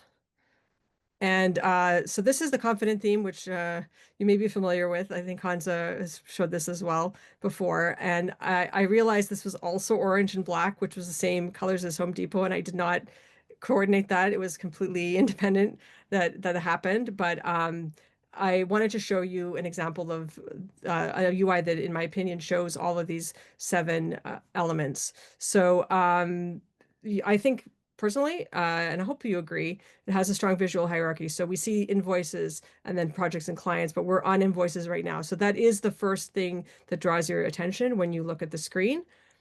Then there's a logical information architecture. So once I understand that I'm in invoices, I see, there's an invoice, and then the things that I expect on an invoice are there as well, including the numbers to, totals and so on. And it's in the format of what I'm expecting. Sufficient contrast. So yeah, so I used, like we were saying before, white text on a darker colored background, and then we have the black and orange, which are quite contrasty. And then there's also just the black text, or it's actually dark gray, but on the white background as well. That's also contrast in order to help us kind of understand what's the most important thing here. And then you can kind of go down from there. Same thing with meaningful grouping. So there's a few different places where things are grouped. There's, all the billing information is grouped together. There's like the group that is all of the line items that are on it. There's more than these groups, but there's also the group on the bottom right that shows you how much everything is going to be totaling up. So those groupings make sense in the context of an invoice. And then I did a lot of different sizes here, and this sometimes stresses FileMaker developers out because they're like, I just want to have one style. I don't want to proliferate my styles. I want to have a lot of different styles. But in order to make visual hierarchy work well or effectively, you do end up having a lot of styles. I don't think you would look at this and say, oh, there's too many styles on this, visually. So they're there for the purpose of conveying a certain kind of information. Right. But I can reuse these styles because I'm likely to have similar types of information on other screens. And then alignment and spacing, obviously super important and helpful here. Lots of white space. It was what I was saying before about not feeling like you have to fill up all of the space with lines or grids or anything. But there is still an alignment that is internal that you can see, and the things are lined up in terms of not just left and right, but also baselines are lined up. And there's an attempt to be made to kind of give it some structure through the alignment. And then the consistent patterns, well, we see that there's the buttons at the top. It's a little bit hard to tell in the consistent patterns because we don't see the other screens in here, but it does look like there are buttons. And I would expect if we went to the other layouts that we would see similar type of buttons, for example, or similar type of information that's being shown. Any questions so far? I'll just pause for a second. No, it's all good. I've got many questions at the end. Any questions? Okay. All right. I'll finish off then and leave some time for questions. So let's look at an actual UI. So visual hierarchy, does my go to the right place? And I'll just ask you what you think. I'll go to here's. No, not really. No. Logical information architecture. Okay, so do we know what it is? No. If you look carefully, you can kind of see that it's projects, but not easy to see that. You have to really read to find that. Not a lot of contrast either. Everything is very similar. It's a little bit of gray versus white, but not a lot of contrast. Meaningful grouping, maybe, like there's a little bit of a group there, but the fact that we can't really tell, okay, we'll just give it like, you know, a mid score on that one. Deliberate size differences, not really, right? Everything is pretty much the same size. Alignment and spacing, maybe there's a little bit of alignment. It's like not the worst, but it doesn't really seem very strong either. And then consistent patterns, possibly. There's like the bar at the top, maybe there's like a little bit of a, excuse me, a set of tabs at the bottom, but not a lot that we can kind of hang on to. All right, so let's look at this one, which happens to be the redesigned version of that other screen that I just showed you. So they've taken the same information and they've moved it around, right? Do we have a strong visual hierarchy? Well, I think it's much stronger now, right? Like we see DG Enterprises Casino Reno. We can see project management up at the top, right? This is much cleaner than it was before. There is a logical information architecture based on what I know about projects, just generally. Obviously, I'm not this project manager, but I have a mental model in my head of what a project looks like. Contrast, there's a lot more contrast than there was before, right? It's not amazing in terms of contrast. There's nothing huge that stands out, but it's much better. And presumably those red bars really are important. So it seems like something that should be paid attention to. Those really stand out in terms of contrast, but they've also have the icon in the left top. I don't know, excuse me. I assume that's projects, and maybe it's different for different parts of the system. Meaningful grouping. Yep. I would say yes, there's more meaningful grouping now than there was before. So we have groups, we have a sidebar, you know, you have stuff at the top, this middle section. It's much more grouped than it was before. Size differences, I would say much more than before, right? It's could be maybe enhanced, but it's not bad. I think it's actually much improved from previously. Clean alignment and spacing, a lot better, right? We have this clear space between the sections, and then within the sections, things are lined up. And then consistent patterns, again, it's a little bit hard to tell. I think it is definitely better than it was. All right. This is an orthodontic piece of software. So again, we're thinking about visual hierarchy, IA, contrast, grouping, size, alignment, spacing. And again, none of us, I don't think here are orthodontists. So, you know, we're somewhat constrained about the subject matter.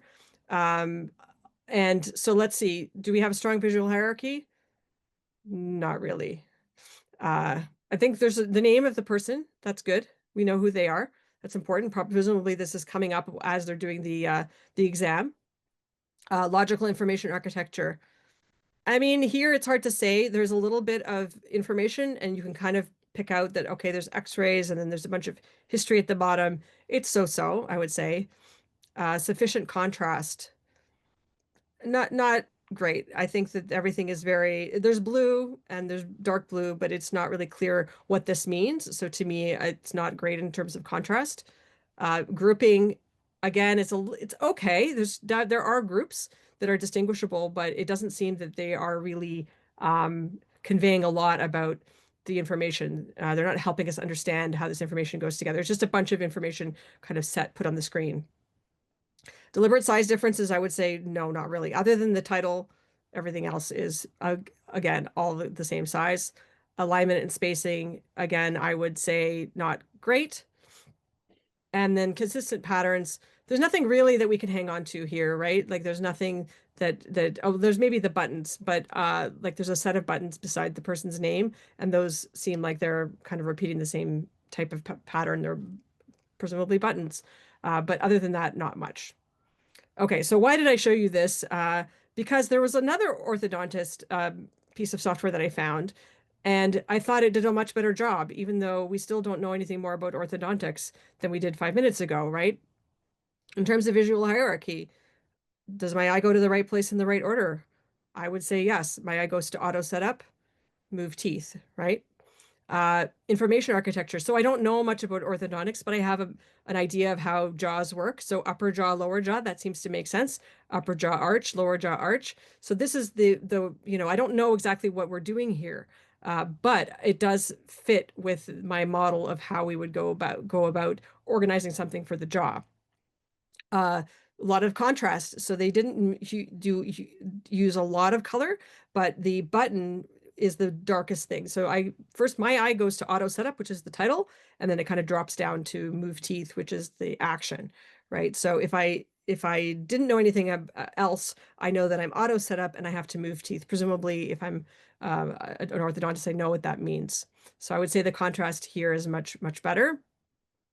The grouping is much more meaningful, right? So there are distinct areas and they're sectioned off from one another, and they are much more clearly labeled. Again, in order to understand this better, we would need to know what they were doing, but it seems that it is at least distinguishable, more so than the other one for sure.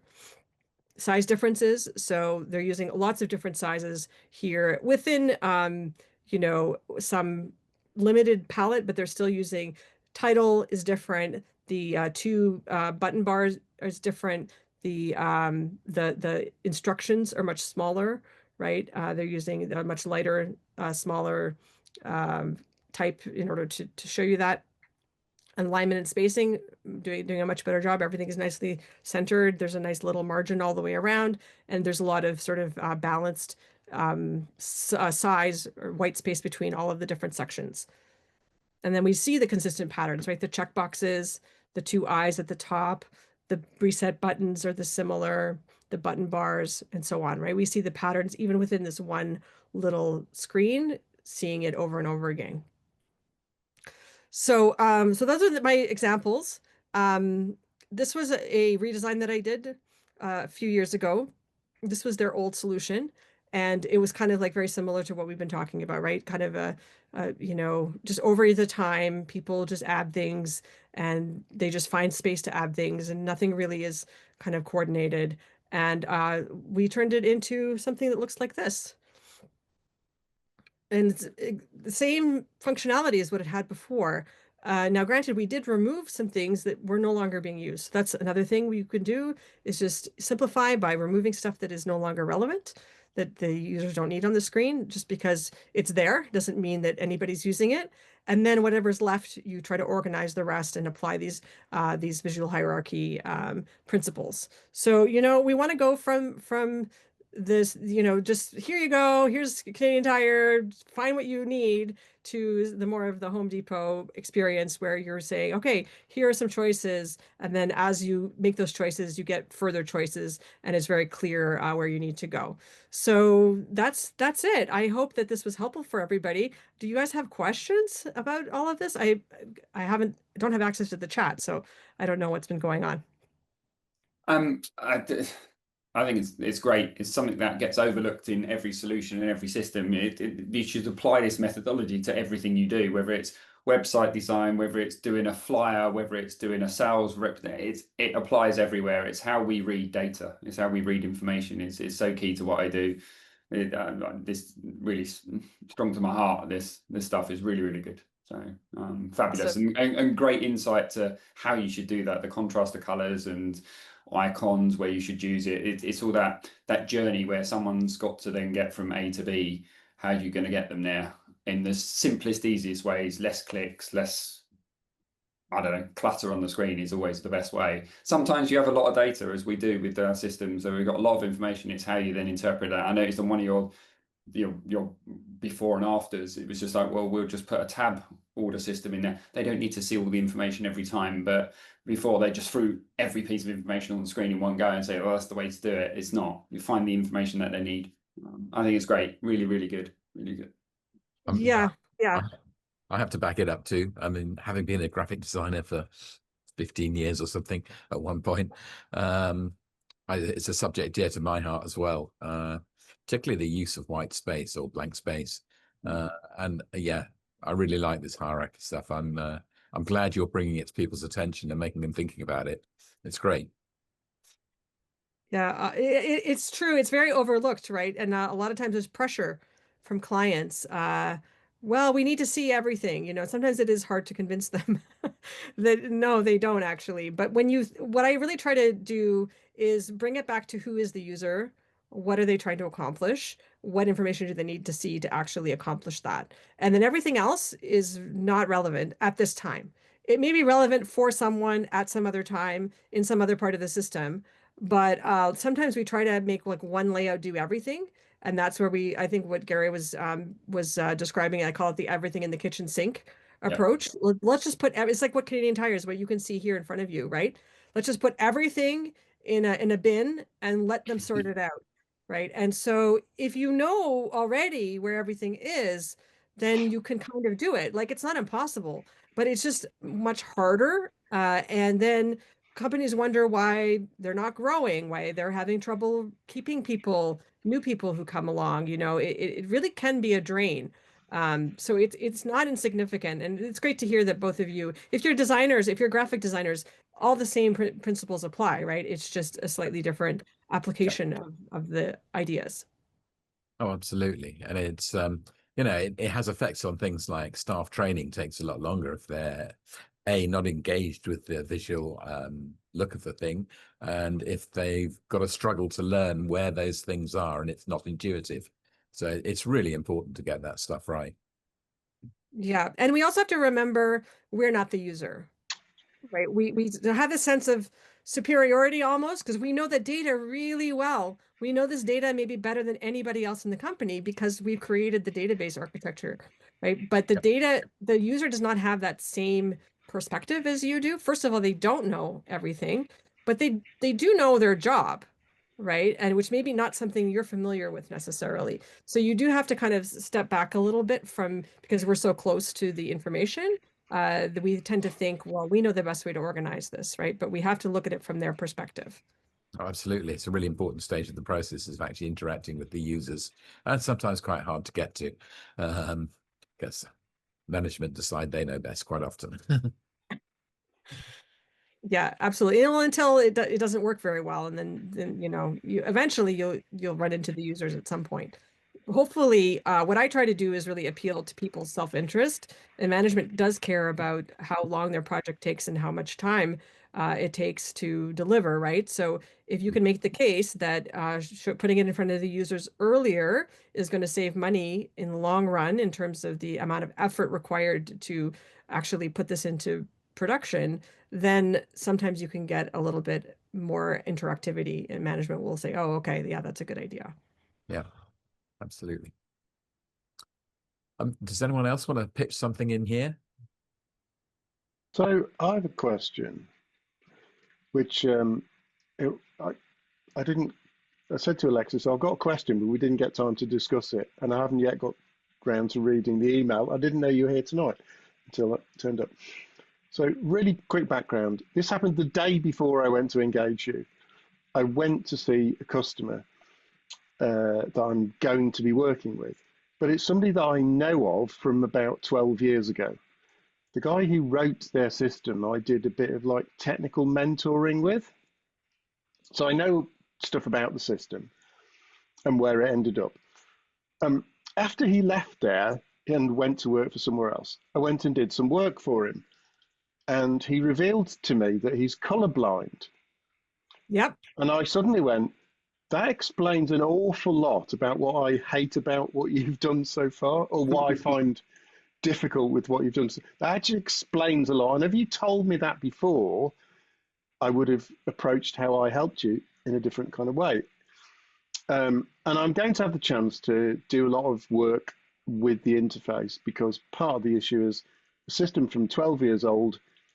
That whole thing about everything just being grey, people just think the software doesn't work very well. Yeah.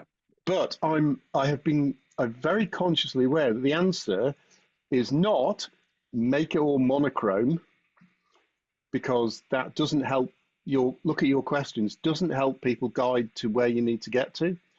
But also, the thing about colours is you can't just suddenly go, tell you what, I'll sort it out by like making all the colours work for me, even if I'm only using 2, because that's made me aware. What happens if one of the users, I haven't thought about this enough, what happens if one of my users is colorblind. So and I've designed it because it works for me, and I'm not.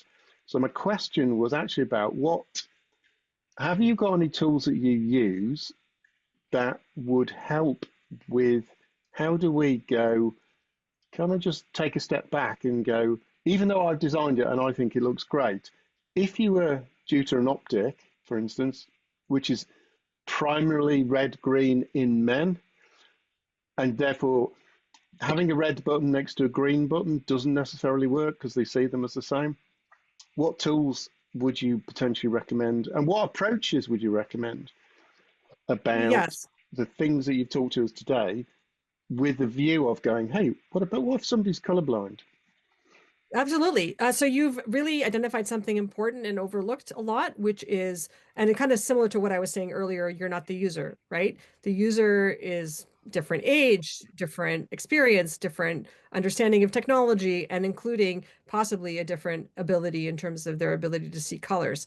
And color blindness is an interesting one because it affects quite a lot of people in terms of a percentage. I think it's like 8% of European men, and I guess it has a sort of gender component as well. But really, anybody could be requiring assistance. So the sort of idea in accessibility these days is you want to design in as an accessible way as possible for everybody, and just keep in mind we're all one accident away from requiring accessibility, ourselves.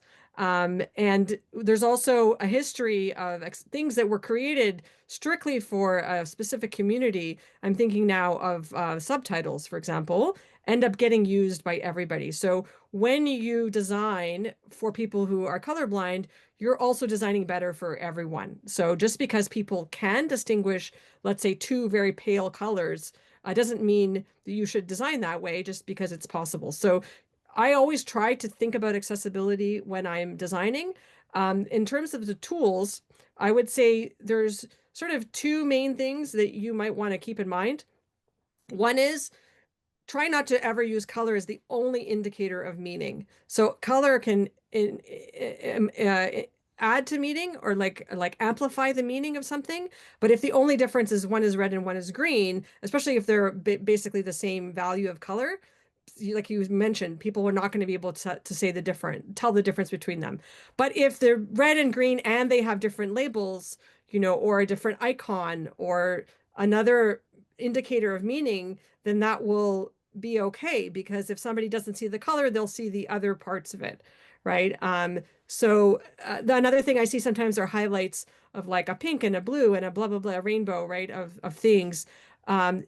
To avoid that kind of thing, I would say there's a way on the Mac to put yourself into grayscale.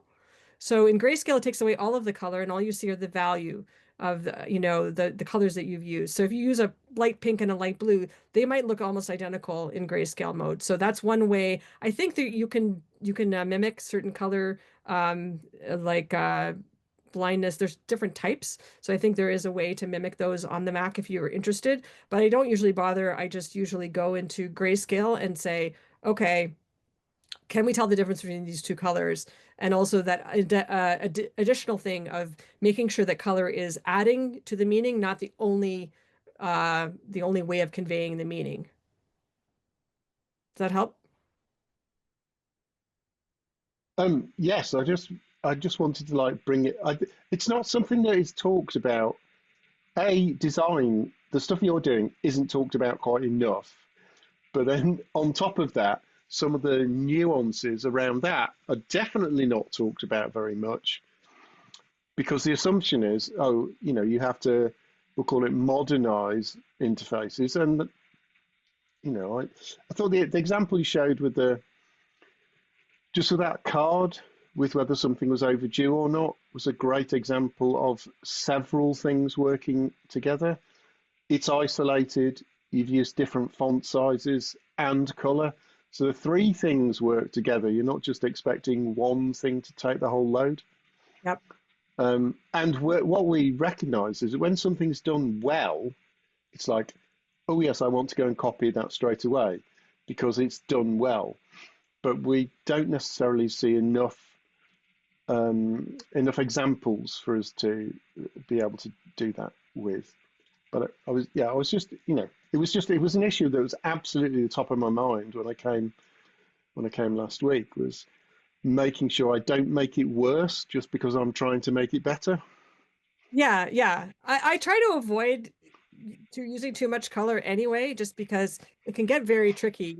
I've had clients, well, I want, the quotation to be purple and I want this to be orange. And it's like, let's find some other way to convey differences between these modules or something like that. It becomes a bit hard if we're relying on color alone.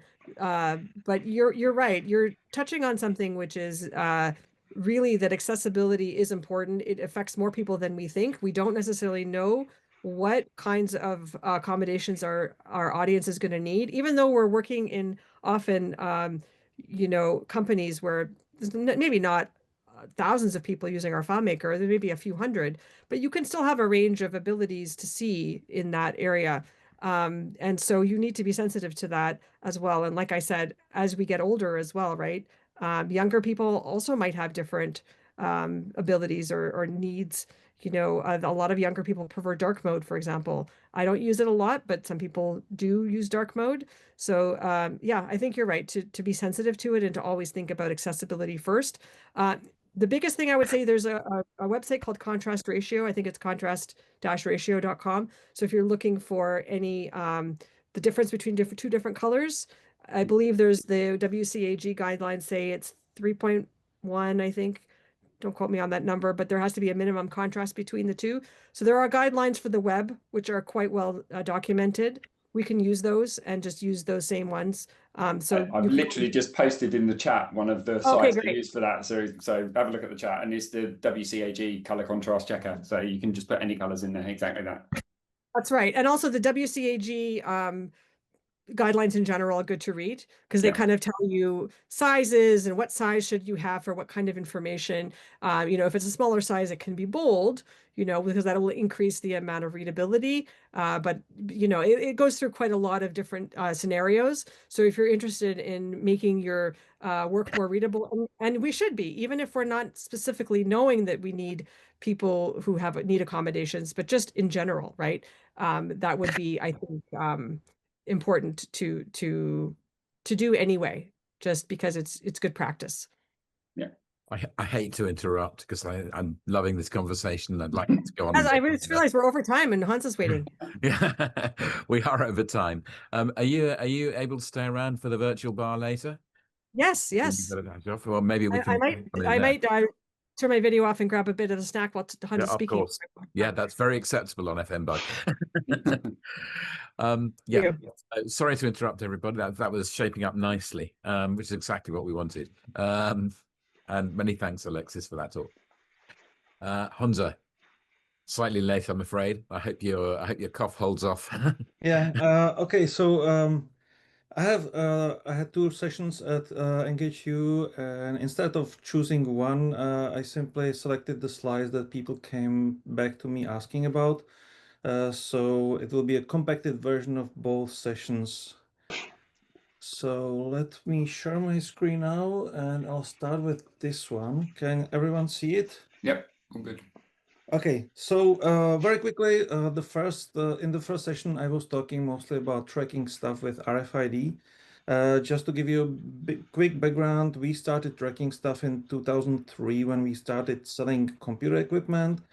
And in 2008, we started integrating hardware with FileMaker, and that included RFID because we started with fidgets, and one of the devices fidgets was providing was an RFID reader.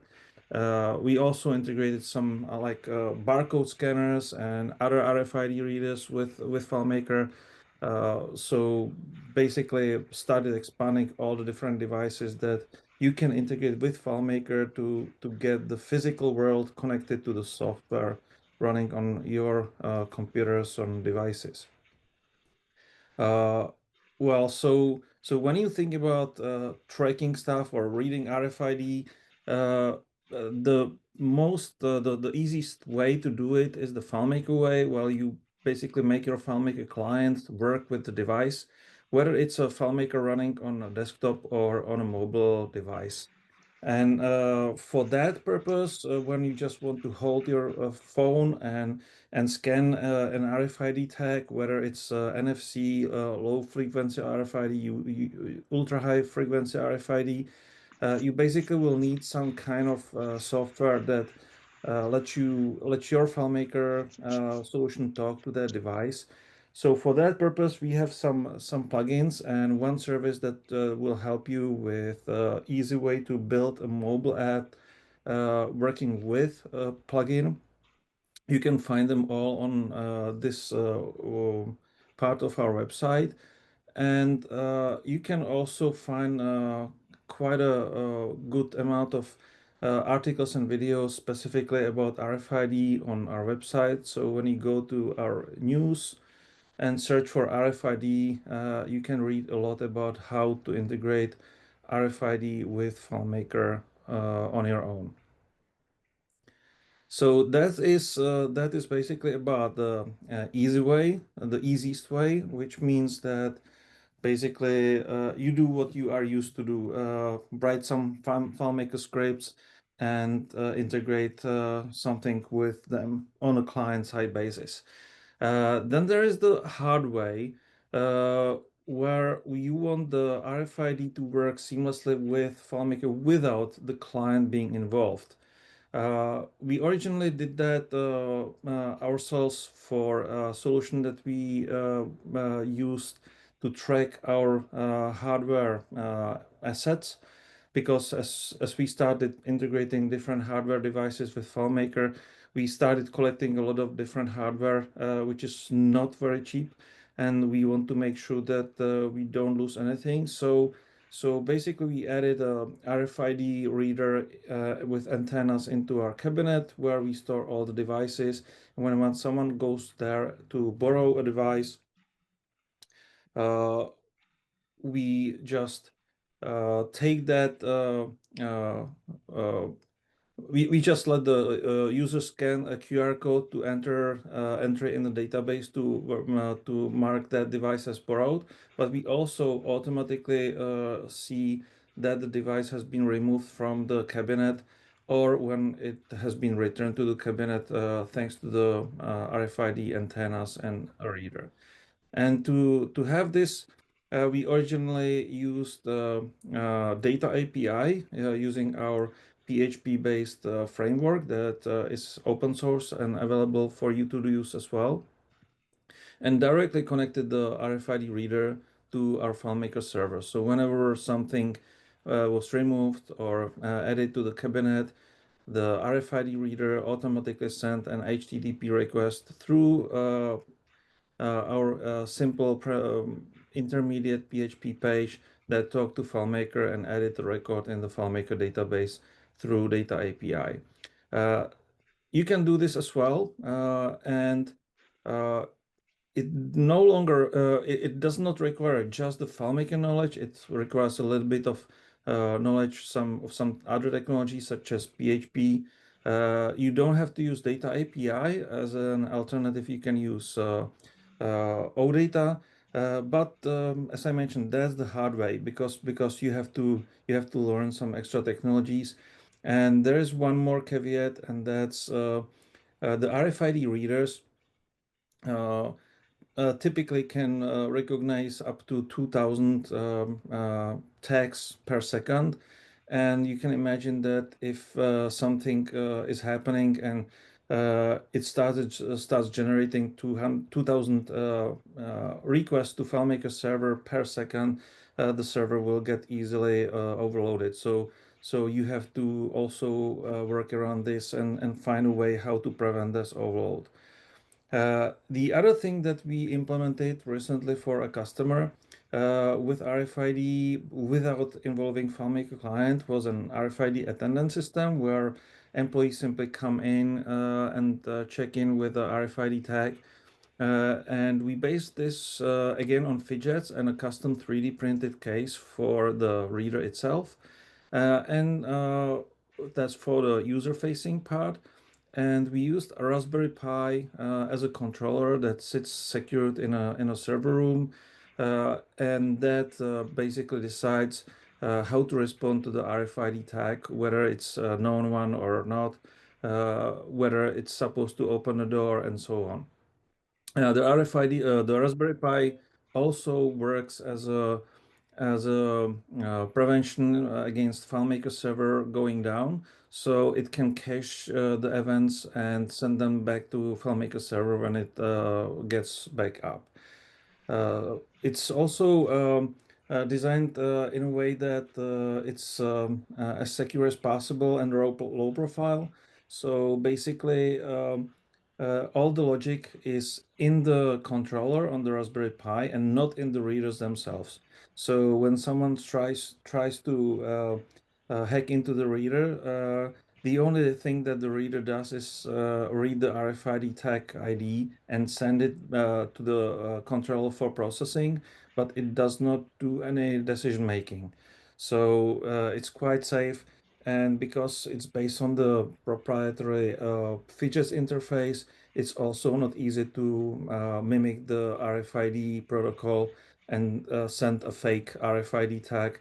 When someone was going to hack the system, they would actually have to literally copy the RFID tag and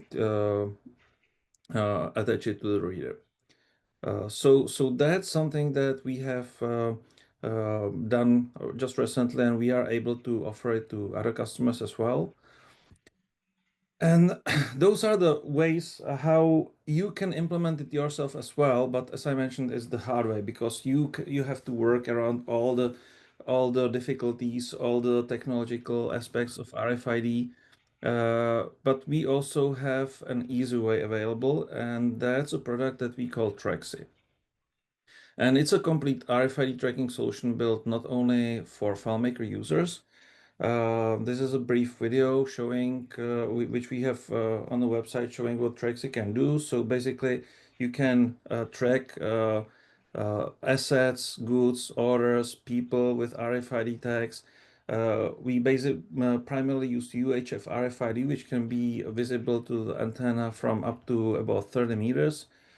And we define different places within a controlled environment where you can basically install stationary RFID readers. And by moving things around, we notice where things are. We start with a think of a kind of onboarding process where we either print or scan a RFID label, attach it to the thing that we want to track, and from them Trexi tracks how where things move from one place to another, generate events in database.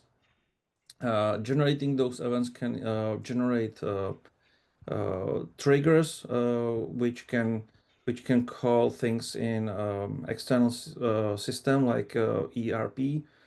And once we end up in a place where we want to stop tracking a thing, like when you ship an order to a customer, we just mark the item as not being tracked anymore, which is kind of offboarding. So that's the basic info about Trexi. Under the hood, the Trexi solution is built of a few components.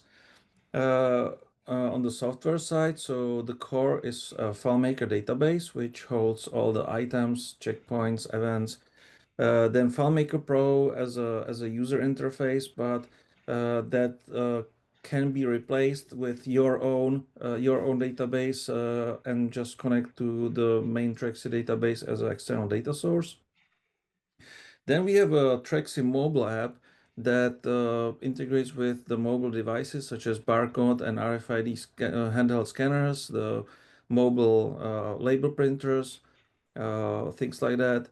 From FileMaker Pro, you can also print labels, and then we have a Trexi service, which is the most valuable part, and that deals with connecting to the stationary readers and prevents all that FileMaker server overload. So the Trexi service is a compiled application that can run on Mac, Windows, or Linux. You can install it on a standalone server, and it takes care of listening to all the events coming from the RFID readers and filtering only those that are significant for the tracking purposes.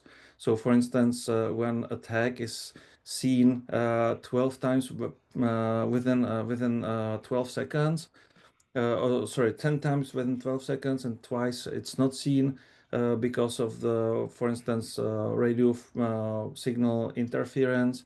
It simply ignores the fact that it disappeared for 1 second because that's not significant. But when the item disappears completely and it's not visible anymore for more than a specified amount of time, it then generates just a single disappeared event, which is then sent to the Traxi database using OData.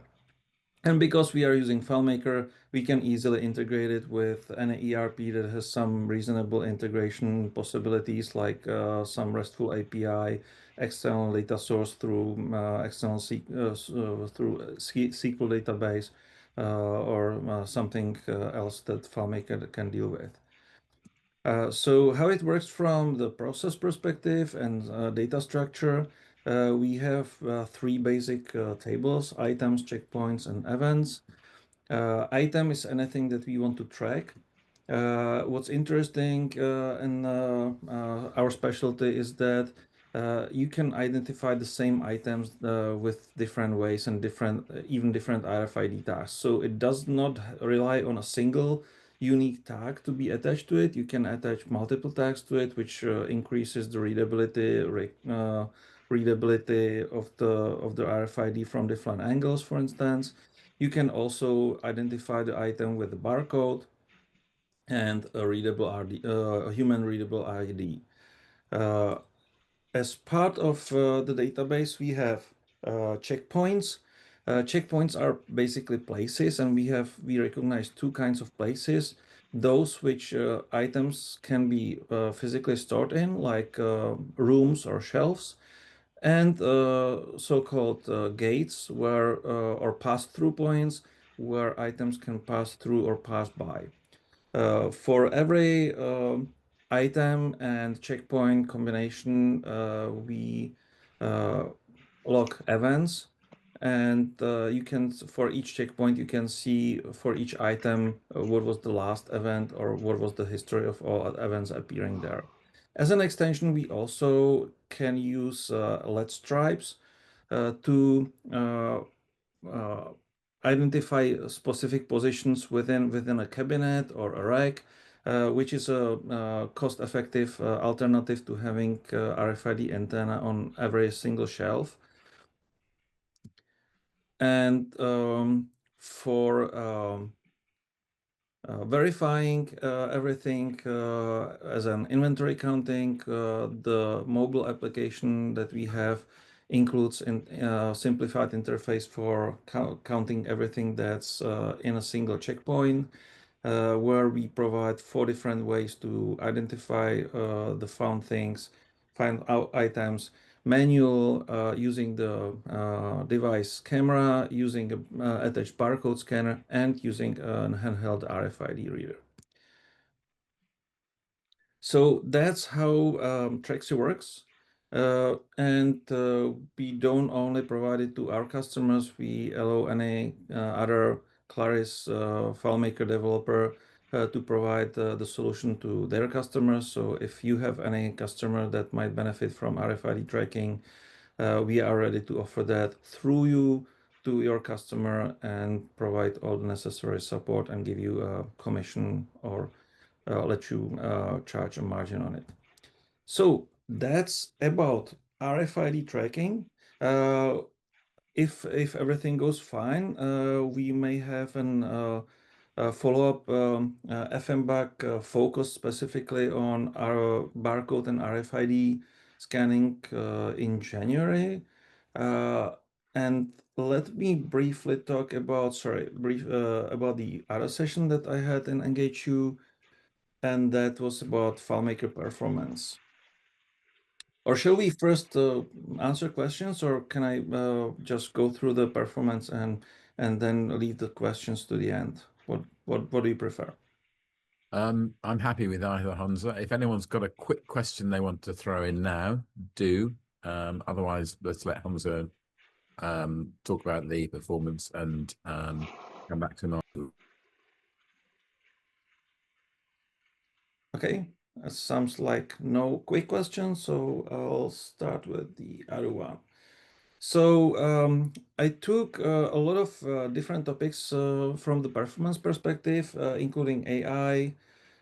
So let me start with that and just show the most interesting part. So I did some testing of semantic search, and a thing that may not be true in the future, but for now is quite important. A simple discovery: when you store embeddings in container fields for semantic search, don't use the external container storage, because that's going to make the semantic search significantly slower. What does not really matter is whether you store them in the same table where you are performing the search, or when it's a one-to-one relationship to another table. But it's important to have them in a local container, not externally stored. At the moment, I hope that in a future versions of FileMaker, this changes. The other thing I was testing whether there was any impact from 21 to 22 on how the queries run from over a WAN, whether there is a significant impact of what was mentioned in the release notes, that FileMaker 22 runs the query on a server. I was doing it with a pretty small database of about a little bit over 1,000 records, and didn't notice any impact. So it may be just too small for the impact to be significant, but I suggest when you decide how to approach semantic search, do the test with relevant data that or the data set that you are going to use it for, because it may or may not have impact for you. Now, another topic still about embeddings.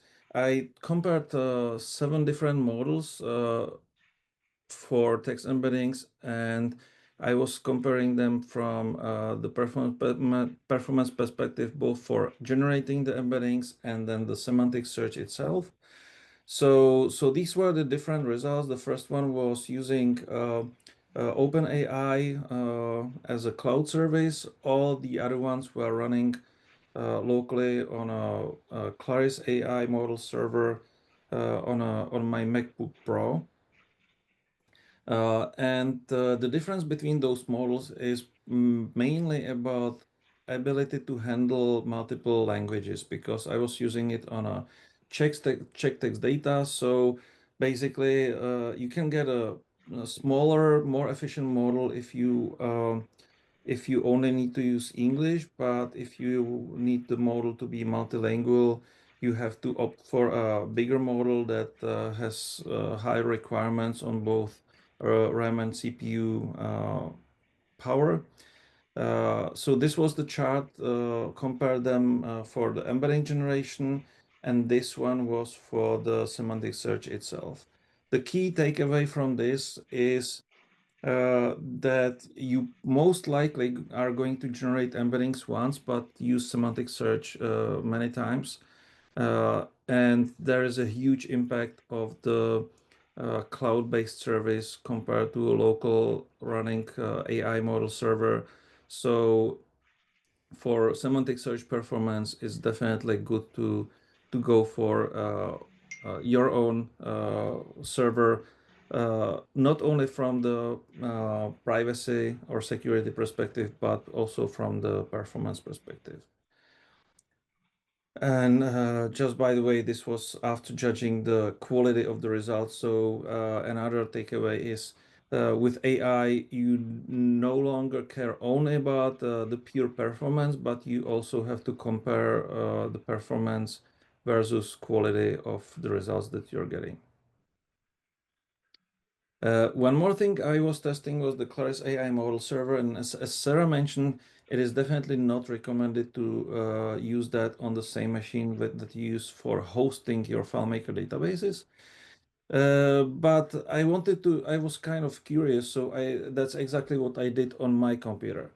And the good news for those of you who want to play with it and do some tests, you don't really need a separate machine to run tests as long as you have, for instance, a Mac with enough memory. I was personally testing it on MacBook Pro M4 with 128 gigs of RAM. And even with the most demanding model, I was not able to use all the RAM unless I spotted a memory leak. So for testing or for playing with it, it is perfectly fine to run the AI server on the same machine as long as you have enough memory. And as you can see on this screenshot, I didn't even utilize most of the CPU power in this case. So for playing and testing, again, I repeat that it's okay to use it. You don't have to be afraid, but it's definitely not for a production use. And one example why is when I was testing the embeddings with those 7 different models, uh, some models were consuming memory just negligibly, and even when I ran the same embeddings, generated the same embeddings over the 1,000 records or 1,073 repeatedly multiple times. But one model that I was testing actually ate a lot of memory every time I generate those embeddings, and it didn't give it away, give it back until I restarted not just the AI server, but I had to restart. I think I had to restart the whole FileMaker server, but at least the AI server definitely. So basically, and I was testing just 7 models, so I just asked ChatGPT to recommend which models to use for to try for my use case, and chose those 7 that ChatGPT recommended, and one of those 7 had this memory leak in it. I'm not sure if it's a bug of the Miniforge that runs the model, because I can imagine that even a bad model should not cause a memory leak, so it must be the software issue. But it is actually there, and if you try to put something like this on a production server, then it's going to be killed very quickly. Just a reminder, this was just for 1,000 embeddings, so in reality, we'll be generating embeddings for millions of records very often. So using this model together with the Miniforge that comes with FileMaker server would quickly eat all your memory. And as a reminder, there are people who spend a lot of time dedicated to AI with FileMaker. So if you're looking for good advice with AI in FileMaker, here are some names. It's definitely not a complete list of people who have a lot of experience with AI, but I would not dare to say I'm the best to give you advice on AI. Maybe a little bit about the performance, but these people have a lot more experience than I do. And the QR code here leads to the white paper that a few of them put together with the best practices. Definitely worth reading and following. So that was one thing that was interesting in my session. The other one was optimization story of this year, where we did optimization for our client.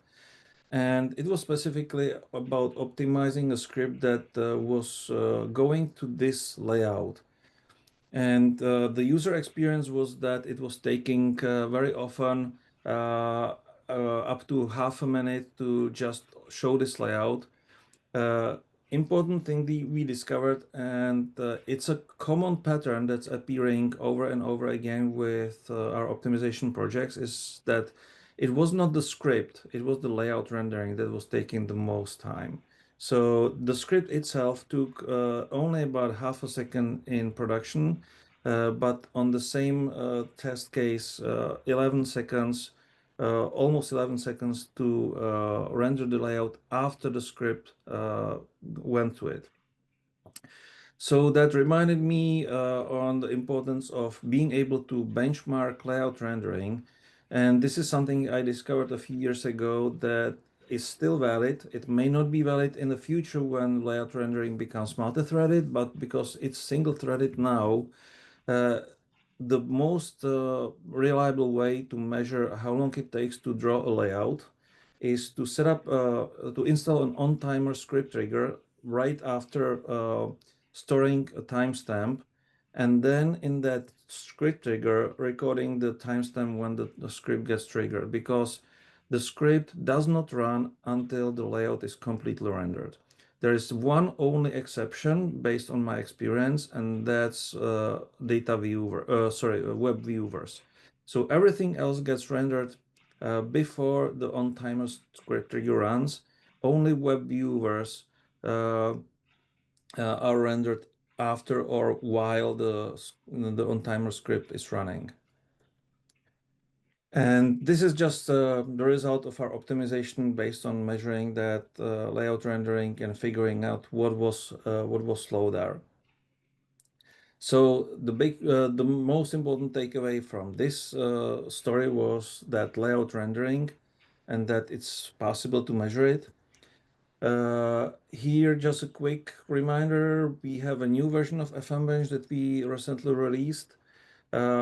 And there are two things in it. One is that we are now using the faster get current time UTC microseconds instead of calling a plugin to collect a precise timestamp. So the new version of FMBug has lower overhead than the previous one.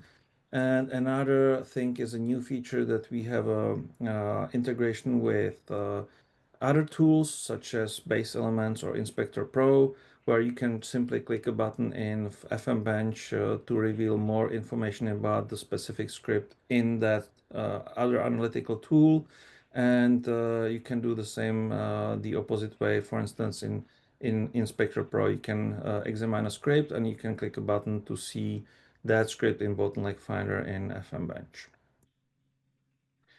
So that was quick news about specific optimization projects, and now something from comparing FileMaker 2025 to 2024, or technically 22 to 21. And the most interesting part you probably already know of is JSON functions. And because one of the techniques that JSON functions are heavily used for is virtual list, I've intentionally tried to compare different ways to work with a virtual list. And I discovered that the impact of the modified JSON functions is huge.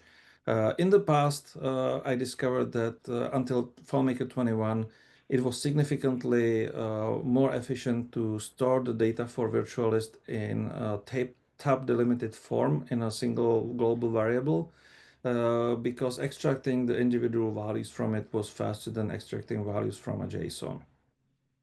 Now with FileMaker 22, extracting values from JSON is almost equally fast with 1,000 records shown in the virtual list that it's with tab delimited text, while the JSON gives you much better readability of the data, debugging possibilities. The data is well structured, so you can do much more with it more efficiently. So starting with FileMaker 22, if you are going to use virtual list, there is no reason not to use JSON as a structure for your global variable storing the data to show in the virtual list. That reminds me on bench test, which is the database, the free example that I use for benchmarking, and you can download it and use it as well. Where for the purpose of comparing the speed of calculations between FileMaker 21 and 22, I added this new tab called Initiative 24, which refers to the initiative where we are trying to convince Claris to make the calculation engine significantly faster. And there you now have this portal where you can get a few predefined calculations, but you can also add your own. And the way it works is that it runs each of those calculations in a loop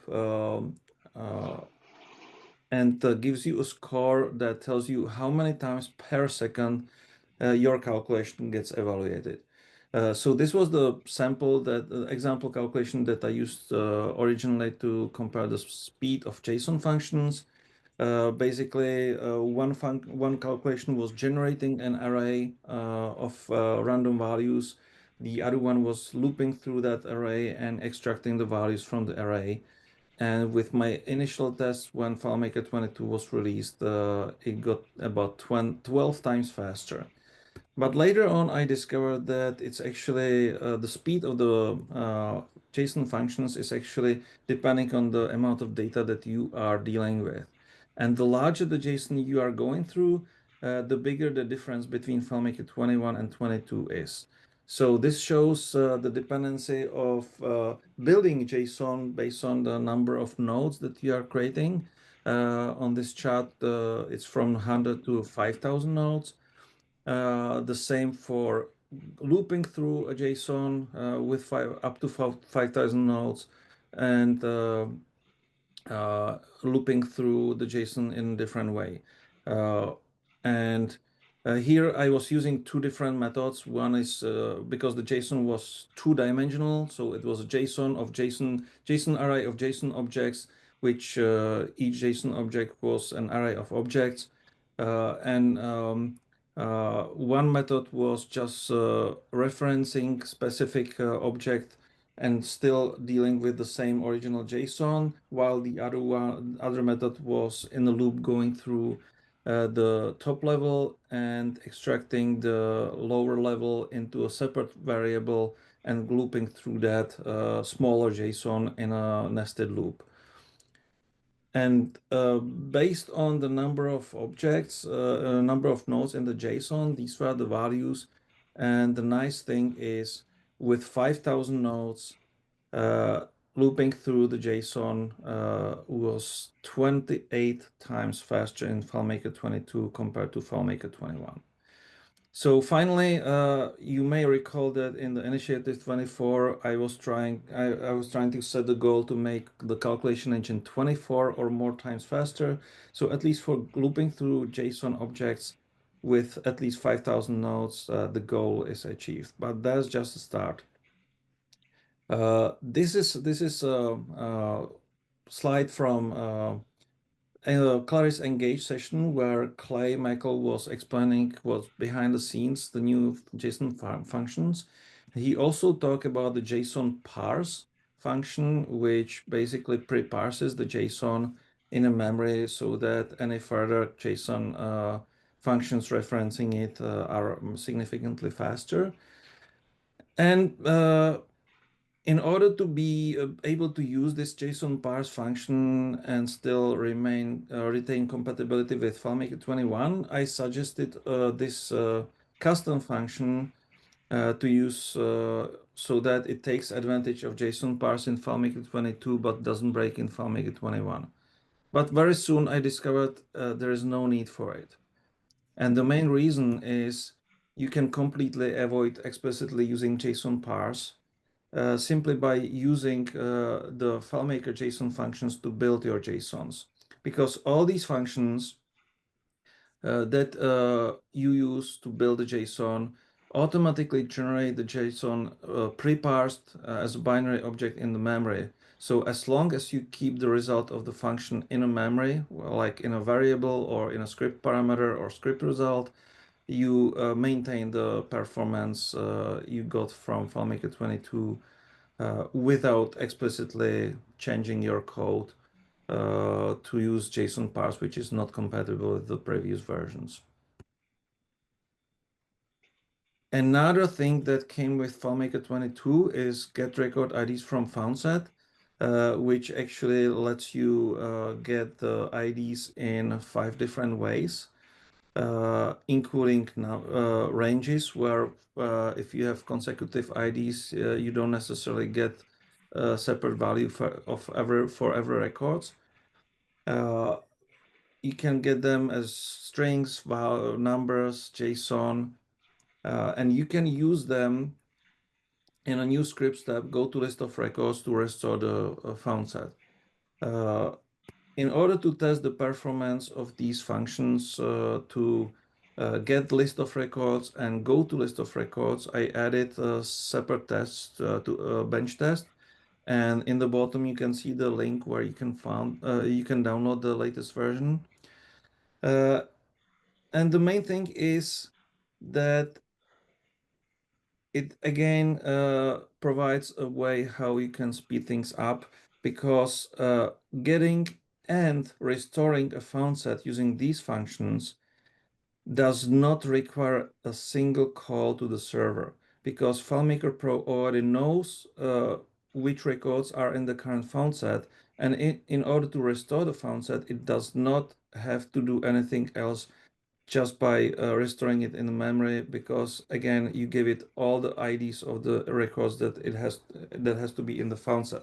So I was comparing the old methods that were used for achieving this, and to zoom in a little bit, this is the result of comparing storing a found set with the old and new methods. And this is the comparison of restoring a found set. And the bigger the latency between your FileMaker client and FileMaker server is, the bigger the difference will be, because, as I mentioned, the old method requires at least one call to the server, while the new methods don't require a single one.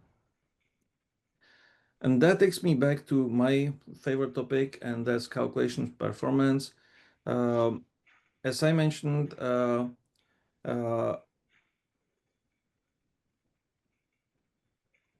previously, the layout rendering time is very often getting more important than how long scripts run.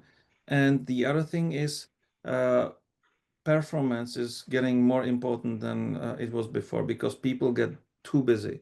This is one example. That's a my mail application. I don't even get to clean up all my inbox. Another example is when before the EngageU, I was trying to get people vote for the faster calculation engine, and I gave them exact instructions how to respond to my post. And only 2 of the about 15 people responding actually followed the instructions. And that's not bad. That's a pattern that I see everywhere. People are too busy to read all the things that they are getting. If you send them email with 3 paragraphs, there is a high chance that they will only read the first and last paragraph and miss the middle one. So people are getting busy, and anything that takes more than one eye blink is going to be considered very slow. And calculations can be added everywhere. I built this example to measure how long things takes to render in layout, and also to figure out in what order FileMaker is rendering objects on a layout. And I intentionally created 2 groups of objects, equal ones, so that I know how the position on the layout affects the rendering order and how the layering order affects it. But in addition to the order of things being rendered, I discovered one important thing, and that is how many times the calculation engine gets triggered by this single layout. It was surprising 692 times on a database that was open locally as a local file. And in addition to that, I also discovered that several of those calculations were unnecessarily evaluated multiple times. Specifically, the most important one, view privilege of the first record of the database, was evaluated 66 times within 80 milliseconds, only to show that single layout. That was a shocking discovery for me, because I think besides making the calculation engine faster, what Claris can do to help with performance, for instance, is that if they cache the record level viewing privilege at least for 100 milliseconds, they can avoid 65 times evaluating it in this specific use case, and make the impact of record level privileges on your solution's performance significantly lower. And that takes me to my initiative, which I am happy that within the week before EngageU and week after EngageU, we got great progress, and we only need 13 more votes to actually sorry, why it has disappeared. I lost my mouse pointer. Now it's back. So we only need 13 more votes. If anyone here has not voted yet, you now have an opportunity to move this progress bar forward live while it is updating on my screen. And while trying to do that, I'm ready to answer any questions. I think Beverly had a question. I had a comment at the point that you were talking about using the server to do your AI and your databases. And the recommendation is, of course, a separate server, which means you have the cost of the server. Mm-hmm. But I think the message that's not always passed along is that if you have a 3-pack server license, you do not have to purchase an additional server license. It's a given. You can use your server license on a dedicated machine for AI, and it's allowed without increasing your cost of the license. So again, I wanted to make sure everybody understood that. Yeah, that's a great point. And by the way, with the next version, Claris is also making it easier to install just the dedicated AI server, and instead of having to install the full FileMaker server. So it's going to be easier to install just that component. And likewise, we are also getting the MCP server component in a similar way in a near future. Correct. But like I said, a lot of times I think that's lost when people are talking about it, and they say, I don't want to do it because I want to have another server license. But it absolutely does not count against your server license. So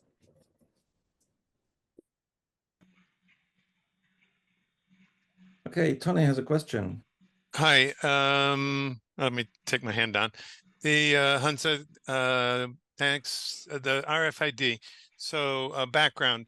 I have a customer in the rental equipment business for whom, at the time, I think it was back when RFIDs were just gaining traction in the market and prices were starting to drop. We wound up going with barcodes.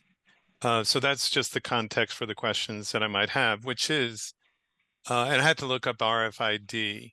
So first question, are they printable? Did I hear you say that you could print an RFID? Yes, there are RFID tags come with different casing. The most common casing is a paper label, and normally you can choose to either buy labels that are pre-encoded with unique IDs, although they are not guaranteed to be 100% unique, which is a warning. We had cases where we got like 2,000 tags, out of which about 12 were duplicate. And the other option is you can encode them with your own content. So together with printing, you can either read or write to the tag at the same time you're printing the label. It requires to use ZPL when you're using Zebra printer. It requires to use special ZPL command to deal with the RFID. So you may know that there is a tool called ZPL Helper, which is a free FileMaker example Yeah. to prepare ZPL. We have modified it in order to be able to also do the RFID reading or encoding using our Simple Talk plugin when you do it on a desktop Mac or Windows. Because the RFID encoding and decoding only works when you connect to the Zebra printer directly through TCP. It doesn't work through HTTP. Okay, interesting. The let me skip to my better question, or second question, I should say. So currently this particular customer, they're dealing with rental equipment, some of which is rather expensive. And the workflow is they're using, I think it's a Motorola gun, and they're scanning barcodes, bang, bang, bang. And there's a human being there. When we were brainstorming this project with the owner of the company, who is rather visionary, he had an idea in his head, which I'm going to run by you to see if it makes sense. And then I'll try and beat up the idea at the same time.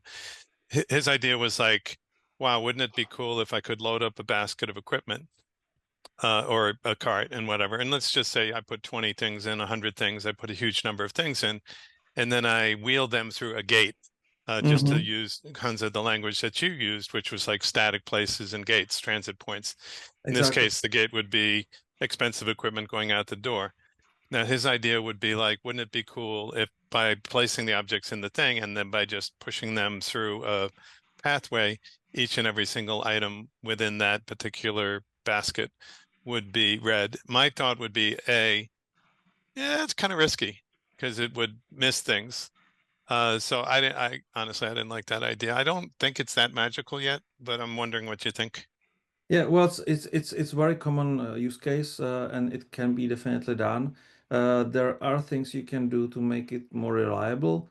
Obviously, there is certain amount of risk that some item will be missed. But if you do it, if you implement it properly, the error rate is actually lower than error rate of human scanning all the items. It's so good already that it's being used. There are even shops which use this as a like scanning items at a counter. One example is Decathlon, where you just put everything in a box, and it gives you the check, and that's it. So it can be done for higher reliability. I suggest combining Oh yeah. methods. For instance, if it has to go through two gates, one misses the item, second does not, then you have at least one gate that captured it. The other thing, as I mentioned, is attaching not one but two labels to an item, and typically positioned differently, like on one side and another side, and that eliminates that significantly increases the readability, because at least one of those tags is typically read. So yeah, it can be done. It's a lot of it requires a lot of testing and fine-tuning, especially when you deal with some materials with make the absorb the radio signals, such as liquids or metals. But the interesting thing is that the most widely used the industry that uses RFID the most is the automotive, which deals with metal all the time. So even these difficulties are not a blocking thing. You can still leverage RFID if you implement it properly. And what I would suggest is, if you have a specific case, feel free to get in touch with me, schedule a call. We can talk about the specific case and help you with the uh, analysis, and find a way how to leverage the technology to increase the efficiency. Well, actually, I have two very interesting cases. One is a customer with a warehouse where when they do inventory counting, they have to close the warehouse for 2 days and avoid any coming things in or out for the inventory counting. For that reason, they do the inventory counting only once a year.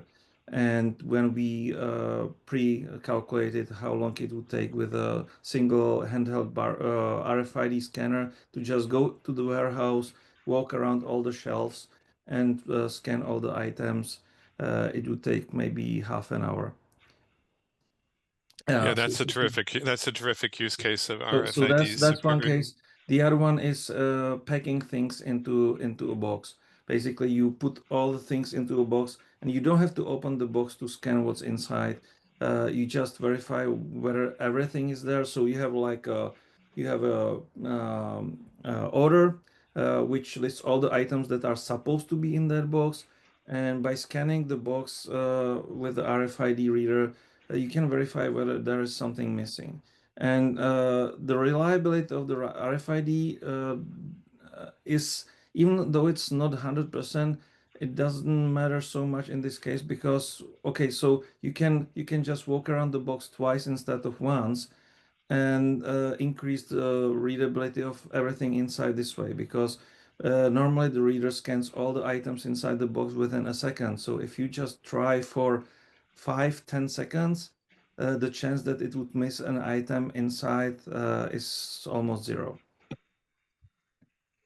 Well, that's a good tour. Final question, I promise, is if you're printing out RFID tags with the ZPL printer, everything you said earlier, cost per tag probably pretty low by now. Sorry again? The cost per tag if you're printing your own, probably pretty low. Well, I think the cheapest tags are somewhere around 3 cents per tag. It really depends on the material. The tag itself is pretty cheap. I think 2 years ago they even figured out how to print a functional RFID tag on a paper just by putting the printing the antenna with graphite with some additional silicon or I don't know what material, but basically with a printer they were able to create functional chip on any surface. So what's most expensive today on a RFID tag is the casing. If it's a paper label, it's pretty cheap. If it's a plastic case, it can be up to a few dollars per tag. Also, it depends on how durable and how big you want the tag to be.